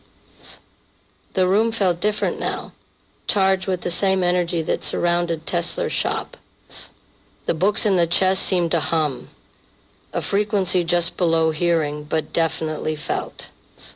We should open it, Junior said. See what we're dealing with. Not tonight. Harold felt exhausted suddenly, bone-deep tired in a way that sleep wouldn't fix. Tonight, we rest Tomorrow we examine them, figure out what we have, plan how to destroy them properly. Moss nodded. I should get back to the station anyway. Mrs. Chen is being transferred to a psychiatric facility in Hartford. They think they can help her, but... She trailed off. I'll check in tomorrow. And Harold, lock that chest. Lock the room. Don't let anyone near it. After she left, Harold and Junior stood in the back room, staring at the pirate chest like it might sprout legs and walk away. Dad, Junior said quietly, I can hear them. What? The books. In the chest, I can hear them, not with my ears. In my head, they're whispering. Junior's face was pale, scared. They're saying my name. Harold listened. At first, nothing. TH. Walk away. Dad, Junior said quietly, I can hear them. What? The books. In the chest, I can hear them, not with my ears. In my head, they're whispering. Junior's face was pale, scared. They're saying my name. Harold listened. At first, nothing. Then, slowly, he became aware of it. A susurrus of non-sound, a chorus of voices that weren't voices, all speaking at once in a language that wasn't language. And yes, buried in the chaos, he could hear it too. Harold. Harold Finch. We've been waiting. We know what you want. We can help. We can fix everything. Out, Harold said. Out now. We're not doing this tonight. They left the back room, locked the door 3 locks. Harold added 2 more from the hardware store stock Marion had kept for emergencies and went home to their separate spaces. Harold to his apartment above the Vietnamese restaurant. Junior to the house on Maple Street where Nellie was supposed to be resting, but was probably on her phone, radiating teenage discontent into the universe. Harold couldn't sleep. The voices from the chest followed him home, whispered through walls and distance. Marianne knew. Marianne understood. She's not really gone. We can bring her back. Just open us. Just let us in. At 2 a.m., his phone rang. Junior, voice shaking. Dad, I tried to drive back to the shop. I was in my car, keys in the ignition, ready to go. I was going to open the chest. I was going to read the books. I don't know why. I felt like I had to, like if I didn't, something terrible would happen. Where are you now? Still in the driveway. I called you instead of driving. Dad, what the hell is happening to us? Tesla warned us. The books are protecting themselves. They're in our heads trying to make us help them. Harold sat up, turned on every light in his apartment. Don't go anywhere near the shop tonight. Stay home. Stay with Nellie. I'll call Moss, see if she's experiencing the same thing. He did. She was. The detective answered on the first ring, wide awake, voice tight. I almost drove there too, she admitted. I was halfway to Mercer Street before I realized what I was doing. These books, Harold, they're not passive. They're hunting us. They want to be read, to be released, to infect more people. And they're willing to use us to do it. What do? We stick together. Safety in numbers, like Tesla said. And tomorrow, first thing, we destroy them, all of them. We don't examine them, we don't catalog them, we just burn them and pray it works. But morning brought complications. Harold arrived at the shop at 7 a.m. to find Junior already there, looking like he hadn't slept at all. The back room door was still locked, all 5 locks engaged, but Harold could swear the chest had moved. It was still in the corner where they'd left it, but the angle was different, like it had turned to face the door. You feel that? Junior whispered. Harold felt it. A pressure, a weight, a presence that made his skull ache and his teeth hurt. The books were angry. The books were hungry. The books were where? We're burning them today, Harold said. We're ending this. But when he tried to approach the chest, his feet wouldn't move. Some invisible force held him back, and the voices in his head crescendoed. No, yet you haven't understood. You haven't understood. Open us first. Read us first. Know what you're destroying. Dad? Junior's voice far away. Dad, you're bleeding. Harold touched his palm, saw blood welling from a wound he didn't remember getting. And looking down, he saw more blood on his other palm, stigmata style, as if some invisible nail had pierced him. What the... The door to the shop opened. Not Junior. Not Moss. Sister Clotilde, still in her nun's habit, rosary in one hand and a small vial of water in the other. I told you this would go wrong, she said calmly. Step away from that chest, Harold Finch. Step away right now. I can't, Harold said, and realized it was true. His feet were rooted, his body refusing commands.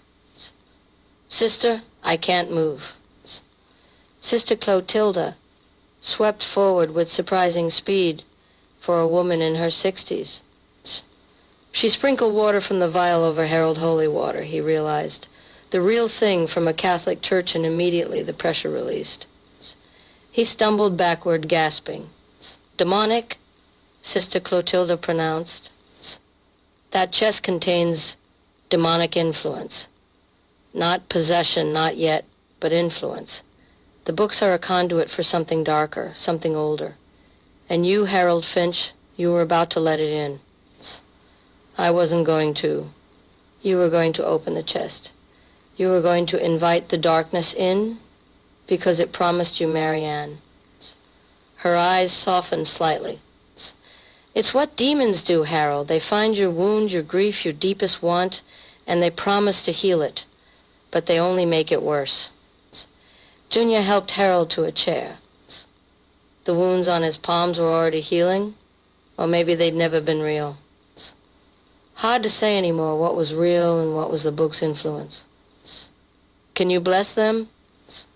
Harold asked. The books. Can you sanctify them, make them safe? I can try. But Harold, you need to understand. Some things are so corrupted, so twisted, that all the holy water in the Vatican can't redeem them. Those books, they might be past redemption. Then we burn them? Not yet. Sister Clotilde pulled out her phone-a-sight so incongruous, a nun with an iPhone, that Harold almost laughed. First, I'm calling Father Mendez. We're going to do this properly, with prayer and protection, and the full authority of the Church. You Protestants always try to do everything yourself, and look where it gets you. She gestured at Harold's healing palms, bleeding like a badly managed saint. While Sister Clotilde made calls, Detective Moss arrived, followed shortly by Father Mendez Young, Filipino, radiating the kind of calm competence that Harold associated with people who'd seen spiritual warfare and won. Howley brought implements, holy water, blessed salt, prayer books, and a calm demeanor that made the whole situation feel almost manageable. Cursed objects? Father Mendez said after examining the chest from a safe distance. Not uncommon, more common than the Church likes to admit. Usually it's jewelry or furniture, sometimes old photographs. Books are rarer, but not unheard of. The written word has power. Always has. Can you exorcise them? Moss asked. Exorcism is for people, Detective. For objects, we use blessing, sanctification, or destruction. Given the level of manifestation we're seeing, he gestured at Harold's palms, I'd recommend destruction. Immediate and total. How? Junior asked. Fire, but not regular fire.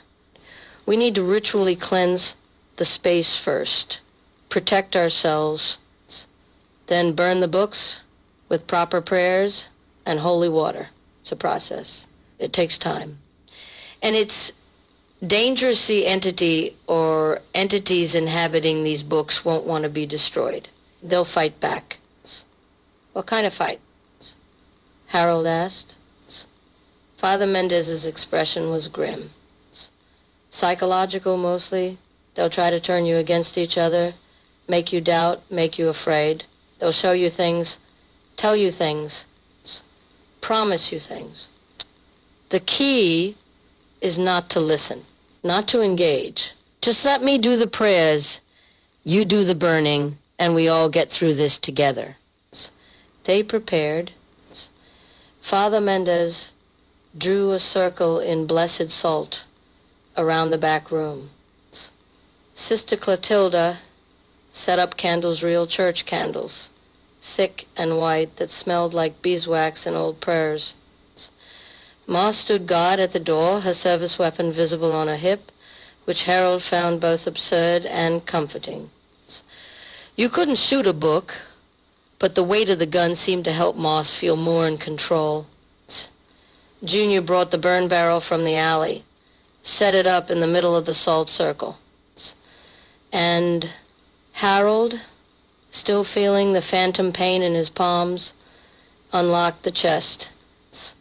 The books inside looked normal.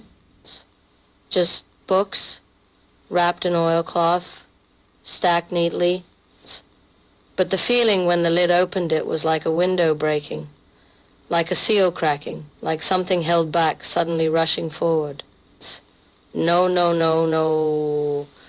You can't. We're important. We're knowledge. We're history. We matter. The voices weren't subtle anymore. They were screaming in Harold's head, in everyone's head, based on the way Junior flinched and Moss put her hand to her temple.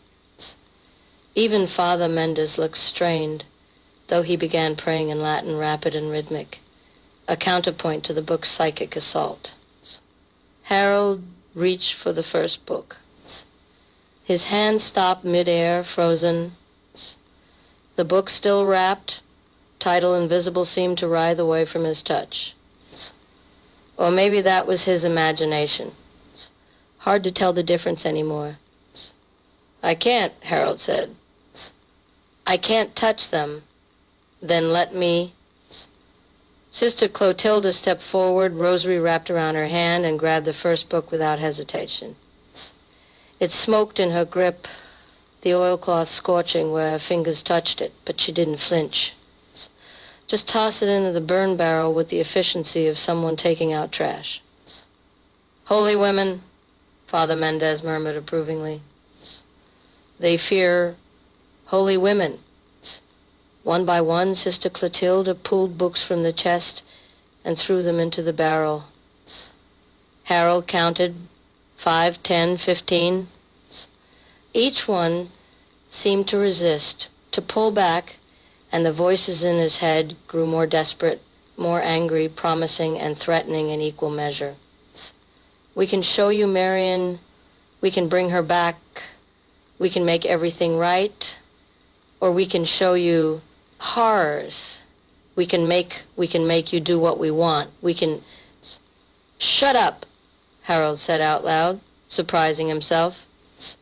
You're not real. You're just paper and ink and whatever psychic poison people poured into you over the years. You don't have power. You don't have agency. You're just echoes, ghosts, and I'm done being haunted. 20 books. 22. And then Sister Clotilde too pulled out the 23rd book, and everyone in the room gasped. The book was beautiful. Not just well-made or valuable, beautiful in a way that made Harold's eyes tear up, in a way that suggested some fundamental truth about the universe had been captured in leather and gilt. The oilcloth fell away, and the title revealed itself in script so elegant it hurt to read. The Book of Becoming, A complete guide to self-transformation. Don't look at it, Father Mendez said urgently. Don't read the title. Don't. Too late. They'd all seen it. They'd all read it. And in that instant, Harold understood this was the source.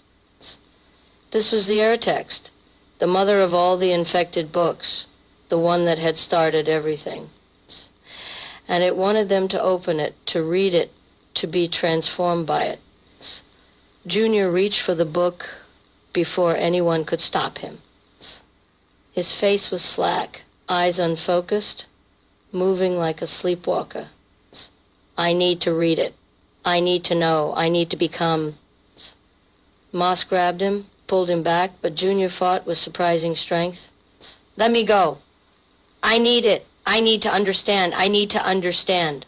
I need. The book fell from Sister Clotilda's grip, hit the floor, and opened. Pages fluttered without wind, settling on a spread near the middle. Words glowed within a light, pulsing like a heartbeat, and despite every warning, despite every instinct, Harold looked. The page was blank. No, not blank. The page was a mirror. Harold saw himself reflected in the paper, but changed, transformed, becoming something else. A better Harold.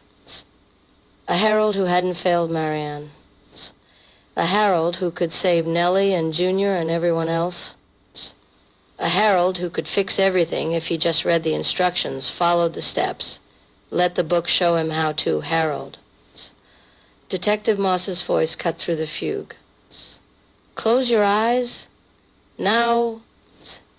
He did, but the image was already burned into his brain.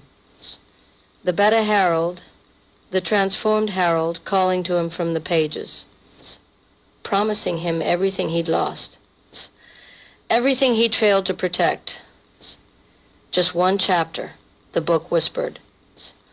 Just read one chapter and you'll understand. One chapter and Marianne comes back. One chapter and Nellie stops hurting. One chapter and Junior is safe. Just one. Father Mendez was shouting prayers now, Latin mixing with Tagalog, a frantic incantation that pushed back against the book's influence. Sister Clotilda grabbed the book again. It burned her hand this time. Harold could smell flesh cooking, but she threw it into the burn barrel with the others, her face set with determination that bordered on fury. Light it, she commanded. Light it now. Harold fumbled for the lighter fluid, for matches, his hands shaking so badly he could barely grip them. Junior was still fighting Moss, trying to reach the barrel, trying to pull the book back out. The voices were deafening now, screaming rage and promises and threats all at once. The match struck. The flame caught. The lighter fluid ignited with a whoosh that sent heat rolling through the room. The books burned. And the screaming psychic, not physical, was unbearable. Harold fell to his knees, hands over his ears even though it didn't help, couldn't help. Junior collapsed too, and Moss and even Sister Clotilda and Father Mendez looked strained, their prayers faltering under the psychic assault. The books burned and burned, and as they burned, Harold saw things. Images, visions, memories that weren't his own but felt completely real. Marion in the hospital, reading a medical text, symptoms blossoming in her brain like poisonous flowers. Mrs. Chen in her kitchen, consulting the poisoner's handbook, mixing something clear and deadly. A nervous man spray painting helter-skelter on the courthouse, tears streaming down his face, unable to stop even though he wanted to. A woman in a green pantsuit destroying roses with garden shears, methodical and weeping, acting out the flower book's secret instructions. Nellie on the mountain, reading how to disappear completely, preparing to step off the edge and become nothing. and himself future Harold, present Harold, transformed Harold doing something terrible, something necessary, something that would haunt him forever but had to be done because the books demanded it, because the infection required completion, because the vision shattered. The books were ash. The psychic screaming stopped so suddenly that the silence felt like violence. Harold opened his eyes. Junior was unconscious on the floor, breathing but unresponsive. Moss sat against the wall, blood trickling from her nose. Sister Clotilde's hand was badly burned, blistered, and raw, but she was already wrapping it in her rosary beads and muttering prayers that might have been gratitude or might have been curses. Father Mendez knelt in the salt circle, pale and shaking, continuing his prayers in a whisper. "Is it over?" Harold asked, his voice raw. "I don't know," Father Mendez admitted. "The books are destroyed, the source is burned, but the infection that's already out there, in the books you sold." He shook his head. "I don't know if destroying the source stops the spread, or if it's too late. We'll have to wait and see." They waited. Hours passed. Junior woke up with no memory of fighting Moss, no memory of trying to save the book. Moss's nosebleed stopped. Sister Clotilde's hand was treated by paramedics who asked no questions, good Catholic boys who understood that some things were better left unexplained. And Harold felt different, lighter, like a weight he'd been carrying since Marion died had finally lifted. The voices in his head were gone. The compulsion, the guilt, the desperate need to fix everything still there, but manageable now. Human-sized problems instead of cosmic ones. Over the next few days, they watched and waited, checked the news obsessively, waited for Chapter 5, for the next incident, for proof that the infection was still spreading. Nothing happened. Mrs. Chen recovered in the psychiatric facility, her compulsion to poison people evaporating as mysteriously as it had begun. The nervous man who'd vandalized the courthouse turned himself in, confused and ashamed, with no memory of why he'd done it. The woman who destroyed the roses was found wandering the botanical gardens, weeping, trying to replant what she'd destroyed. It seemed tentatively like destroying the source had worked. But Harold couldn't shake the feeling that something was still wrong. Some piece of the puzzle was missing. Some horror they hadn't accounted for. On the third day after the burning, he went back to the shop to find it empty. Not just empty of customers empty. Junior was gone. The books were gone. Even the furniture was gone, the expensive pieces Marianne had lovingly restored, the Chippendale chair and the mahogany desk and the antique bookshelf that had cost 3 months' rent. Just gone. Disappeared. A note on the counter in Junior's handwriting. Asterisk. Dad, I couldn't stop thinking about that vision, the transformation.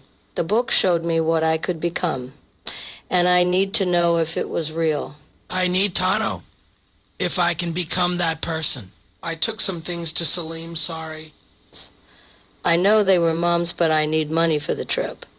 I'm going back to Tesla. He knows more than he told us. He has to. I'll call you when I get there. Don't worry. Don't follow me. I need to do this alone. Junior. Asterisk Harold, read the note 3 times, his hands shaking so badly the paper rattled. Then he called Moss. Junior's gone. He went to New York, to Tesla. Shit. Moss's voice was tight. Harold, we burned the books. We destroyed them. But the visions they showed us, those don't just disappear. They're in our heads now. Seeds planted, Junior's chasing something that isn't real, or something that isn't real. Harold grabbed his keys. I'm going after him. Wait, let me come with you. You shouldn't do this alone. There's no time. He's got a 3-hour head start, maybe more. Every minute I wait is a minute you spend not being crazy, Moss interrupted. Harold, listen to me. You're spiraling. I can hear it in your voice. The books got into your head, too. Whatever you saw in that vision,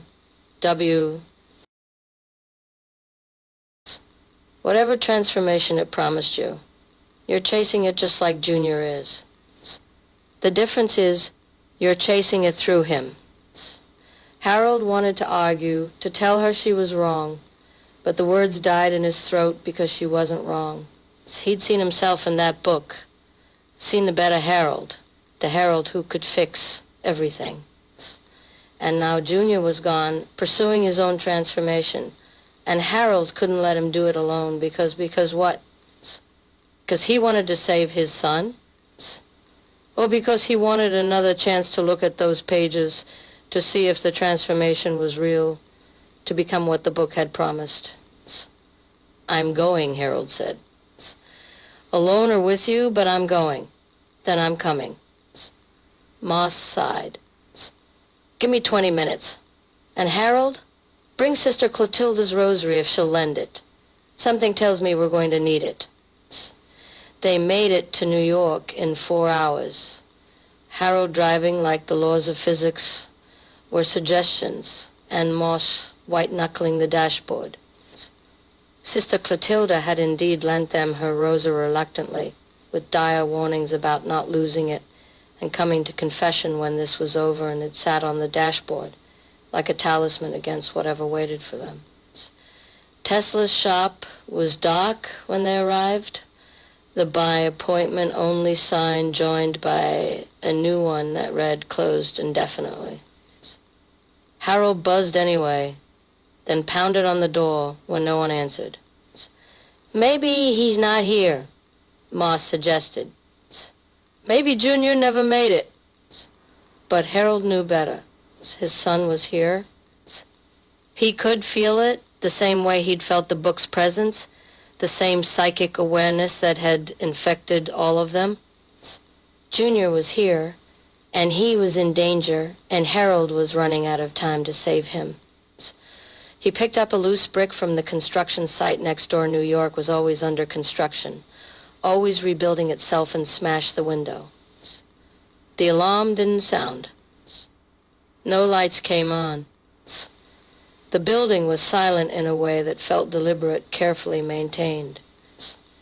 They climbed through the broken window, Moss going first with her service weapon drawn, Harold following with the rosary clutched in one hand, and a heavy flashlight in the other.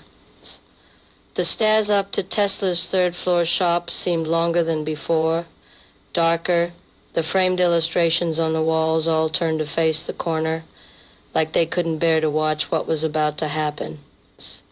The door to Tesla's shop was open. Inside, chaos. Books scattered everywhere, the expensive furniture overturned, colored pencils crushed underfoot. And in the center of the room, the pirate chest, the same chest they'd burned the books from, sitting open and empty. No, not empty. Harold approached slowly, every instinct screaming to run. Inside the chest, carefully arranged, were 3 objects: a shovel, a pickaxe, and a .45 record with a yellow label, James Brown's I Feel Good. Marion's favorite song. It's a message, Moss said quietly. Someone's telling us something. Or something, Harold corrected. He picked up the record, careful not to let it touch his skin directly. On the back, written in marque, the wigwam, sunset. Come alone, or he transforms. The wigwam? Moss pulled out her phone, started searching. There's a bar in Connecticut, dive bar on Route 44. between here and Millbrook. Says here it's been closed for 5 years after the owner died in a suspicious fire. Harold's blood ran cold. Marion and I used to go there. Before we had kids, it was a good place, cheap drinks, live music sometimes. The owner was a woman named Dolores who wore her hair in Indian braids even though she was Italian. Marion loved her. Why would Junior go there? He wouldn't, unless someone told him to, unless someone told him to get the shovel, the pickaxe. Tools for digging, for uncovering something buried. Oh God, oh no. The fire that killed Dolores, it was never solved. Arson definitely, but they never found who did it or why. Marianne was devastated. She went to the funeral, helped Dolores' daughter sort through the wreckage after, and she found something. Books, she said. A whole collection of rare books Dolores had hidden in the basement. Marion bought them from the daughter, paid too much, said they were important. Let me guess, Moss said. Those books came from Tesla. Harold nodded slowly. Marion never told me that directly, but looking back, the timeline fits. That was 3 years ago. Right when she started buying from Tesla. Right when the infection started. They stood in the wreckage of Tesla's shop, pieces clicking into place. Dolores had owned infected books. Someone had burned her bar, killed her, tried to destroy them. Marion had saved the books, bought them, brought them home, started the cycle that led to her death, to the clearance sale, to everything that followed. And now Junior was at the wigwam, digging for something, uncovering something, being transformed by something. We have to go, Harold said. Now, before sunset, they ran. The drive to the wigwam took 90 minutes through increasingly rural Connecticut, the landscape shifting from urban sprawl to farms and forests, civilization giving way to something older and less forgiving. The sun was already setting when they arrived, that October light turning everything gold and ominous. The wigwam sat at the end of a dirt road, a low building with a collapsed roof and burned-out windows. The parking lot was cracked pavement overtaken by weeds, and in the center of it all someone had been digging. A hole. Maybe 6 feet deep, maybe more. And at the bottom Harold could see Junior, shovel in hand, covered in dirt, digging with the methodical rhythm of someone under compulsion. Junior! Harold ran to the edge of the hole. Junior! Stop! Come up here! Junior didn't look up. Just kept digging, kept cooping dirt, kept going deeper. His face was blank, eyes unfocused, and Harold recognized the expression. It was the same one Junior had worn when he tried to grab the transformation book. The same psychic infection, the same compulsion. He can't hear you, a voice said behind them. Harold spun. Solomon Tesler sat in his wheelchair at the edge of the parking lot, his cardigan torn and bloody, his face bruised, but his eyes sharp and aware. They've got him. The books, the ones that survived, the ones Marion saved from the fire. I thought we destroyed them all, Ma said. Weapon raised but uncertain where to aim it. You destroyed mine, but there were others. Dolores had her own collection, books she'd been gathering for 30 years. When someone tried to burn her out to stop the infection, Marion saved them, rescued them, brought them home and added them to what she'd bought from me. The infected books bred, Mr. Finch. They found each other. They merged, combined, became something worse than the sum of their parts. That's impossible, Harold said, but he knew it wasn't. Nothing was impossible anymore. Marion figured it out too late. That's why she was trying to track them all down, destroy them all.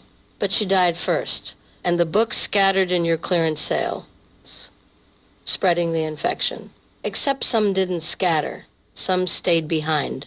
Some buried themselves, protected themselves, waited for someone desperate enough, infected enough, to come dig them up. Tesla wheeled closer, his face etched with what might have been regret or might have been satisfaction. Your son followed instructions, the books planted in his head. He came to my shop, attacked me when I wouldn't tell him where the wigwam books were buried. I held out as long as I could, but I'm an old man. Mr. Finch, old and tired and guilty, so I told him. And he came here, started digging. Digging for what? Moss demanded. For the transformation. Tesla pointed at the hole where Junior was still digging tirelessly, endlessly. The books promised him he could become someone better, someone stronger.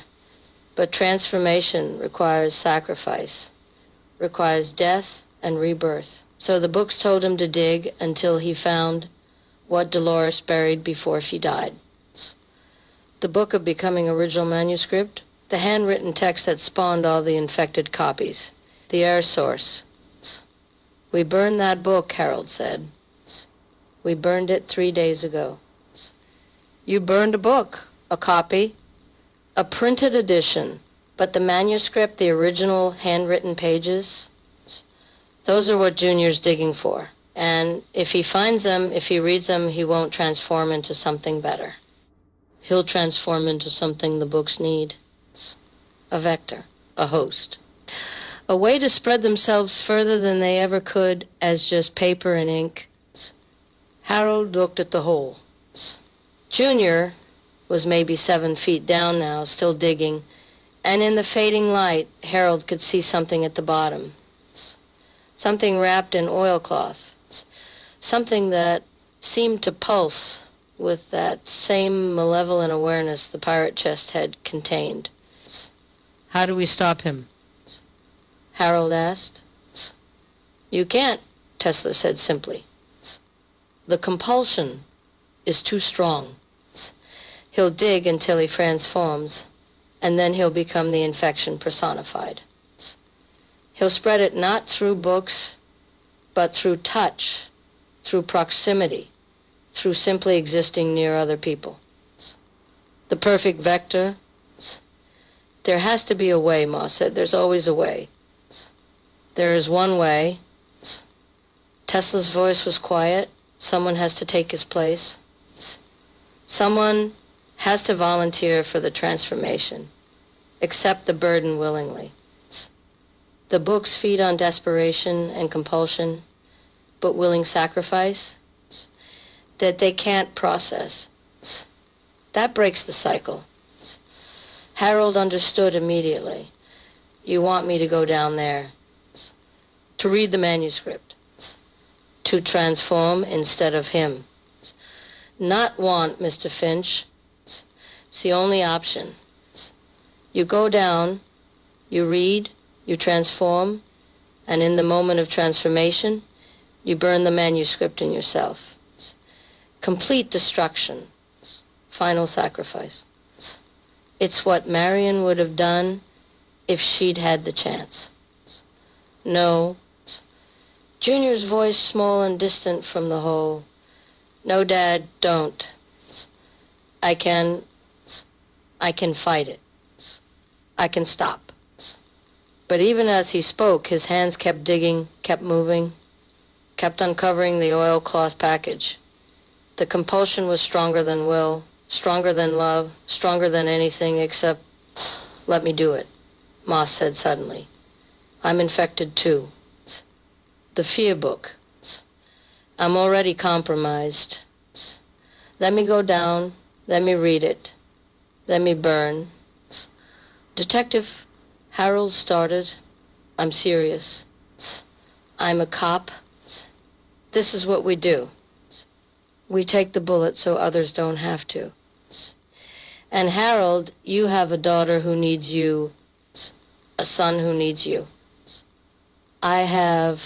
She trailed off. I have a job and a cat. The math is simple. The math is bullshit, Harold said. You're not doing this. Then who is? Moss challenged. Because Junior's about to reach that manuscript, and when he does, we all lose. So, someone has to choose. Someone has to sacrifice. And it should be me. But Harold was already moving, already climbing down into the hole, already pushing past Junior, who clawed at him weakly, unable to stop digging but trying. God, he was trying. At the bottom of the hole, the manuscript waited. Harold could feel it even through the oilcloth, could sense the terrible awareness inside, the hunger, the promise of transformation. Above him, Moss was shouting. Tesler was calling instructions. Junior was sobbing, and my audience, trying to stop. Harold unwrapped the manuscript. The pages were old, yellowed, covered in handwriting so perfect it looked printed.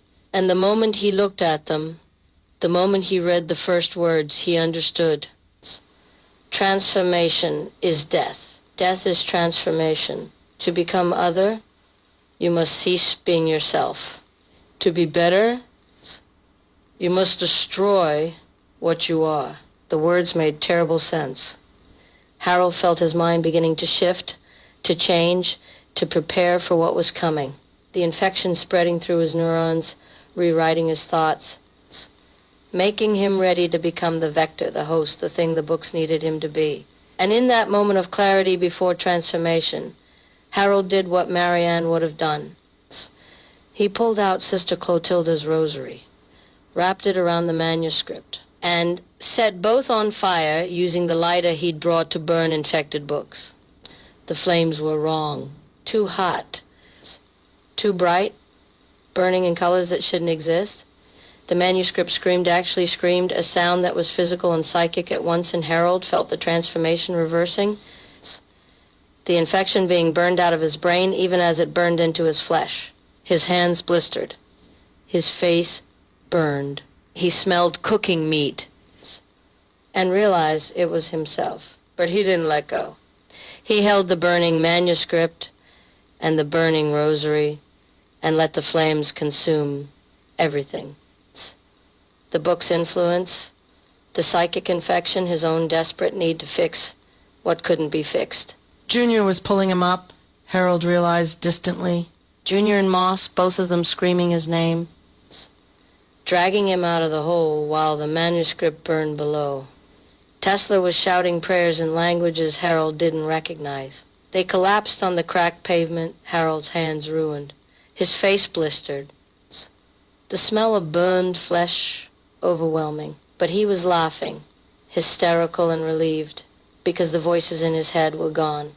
The compulsion was broken. The infection had been burned away with holy fire and holy sacrifice. Junior was crying, holding him. Dad, oh God, your hands, your face. I'm okay, Harold managed. I'm okay. It's over. It's finally over. Moss was on her phone, calling for ambulances, for backup, for help. Tesler sat in his wheelchair, watching the flames at the bottom of the hole consume the manuscript, his face carrying an expression of something like peace. It's not over, Tesler said quietly. There are still infected books out there. Still people being compelled. But the source is destroyed now. The text is burned. Without it, the others will fade. Slowly, over time, the infection will weaken until it's just books again. Just paper and ink and stories. How long? Harold asked through gritted teeth, pain starting to register as adrenaline faded. Months. Maybe years. But it will end. Marion's work is finally finished. The ambulance came. They treated Harold's burned second degree on his hands, first degree on his face, painful but survivable. They wanted to take him to the hospital, but Harold refused. He had work to do still, a daughter to get home to. a bookstore to close permanently, a life to figure out how to live without Marion's ghost hanging over everything. Sister Clotilda met them back at the shop that night, her face grave when she saw Harold's bandaged hands. "You burned my rosary," she said. "I'm sorry. I'll buy you another one." "Don't be stupid. You can't buy a rosary that's been blessed by 3 popes and carried through 2 exorcisms. But you used it well. You used it for its purpose. That's all any holy object can ask for." She crossed herself. "Father Mendez, and I will keep praying for you. For all of you. The infection may be dying, but the wounds it left will take time to heal. Thank you, sister." She surprised him by hugging him, careful of his burns. Marion would be proud. Foolish, reckless, and absolutely insane, but proud. That night, Harold sat in the empty bookstore with Junior and Nellie, who'd come from the hospital when she heard what happened to Detective Moss, who was officially off duty but emotionally invested. They sat among empty shelves and dust and the ghost of what the store had been. "We should probably talk about what happened," Moss said. "About the fact that books were psychically infecting people, and we just burned a cursed manuscript with a nun's rosary." "Or we could not," Harold suggested. "We could just let it be over. Let the official story be that we stopped a cult. A book cult. That's weird enough to be believable without being true enough to make us sound insane." "A book cult," Moss repeated, "led by a deceased bar owner and a wheelchair-bound dealer? Led by a charismatic personality we never identified who used books as recruiting tools." Harold corrected. Junior was a victim who was rescued before full indoctrination. Mrs. Chen and the others were early victims we saved. The end. That's a terrible story. That's a story that won't get us committed. They sat in silence for a while, each processing in their own way. Finally, Nellie spoke. "Mom knew this would happen, didn't she?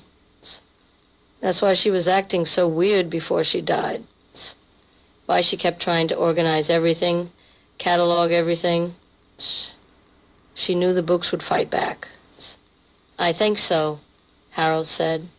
"I think she knew, and she died trying to stop it, and now we finally finished what she started." "So what do we do now?" Junior asked. Harold looked around at the empty store, at his burned hands, at his broken family, slowly healing. "Now? Now we sell the building, use the money to start something new. Something without books. Something safe." "Like what?" Nellie challenged. "What are we even good at besides books?" Harold smiled despite the pain. "I have no idea. But we'll figure it out together." Over the next few weeks, they tracked down as many of the sold infected books as they could. Most of the buyers were willing to sell them back. The book's influence had faded with the manuscript's destruction, leaving people confused and ashamed of their actions, but free. They burned each recovered book in a metal drum behind the shop, Sister Clotilda presiding over each burning with prayers and holy water. Mrs. Chen recovered fully, though she donated her entire book collection to the church and never read anything but newspapers again. The nervous Manson guy entered therapy and found medication that helped. The woman who destroyed the roses became a volunteer at the botanical gardens, trying to atone. Nellie started therapy too, actual therapy with a grief counselor, and slowly started to heal. Detective Moss kept her copy of The Science of Fear. Not to read, but as a reminder. She put it in a safe in her basement, surrounded by salt and blessed water, just in case. The fears it had given her faded over time, becoming manageable again, and she learned to trust her instincts without second-guessing everything. Junior took a gap year before college, worked at a coffee shop, dated a girl who thought his story about the book cult was wild but didn't quite believe it. He was okay with that. Some truths were too strange to share. And Harold sold the bookstore building to a young couple who wanted to open a yoga studio. He took the money and opened something new with Nellie, a small cafe that served Vietnamese food, licensing the recipes from his former landlord, and sold coffee and nothing else. No books, no literature, just food and drink and human connection. He named it Marianne's, and on the wall behind the counter he hung a single item, a framed 45 record of James Brown's I Feel Good. Sometimes, late at night when the cafe was closed and Harold was alone doing paperwork, he swore he could hear Marianne humming that song off-key and enthusiastic. And maybe it was his imagination, maybe it was grief, maybe it was just the memory of love refusing to die. But Harold chose to believe she was there in the music, in the memories, in the little cafe they'd built from the ashes of the bookstore, not haunting him, just keeping him company, the way she always had. The infected books faded from the world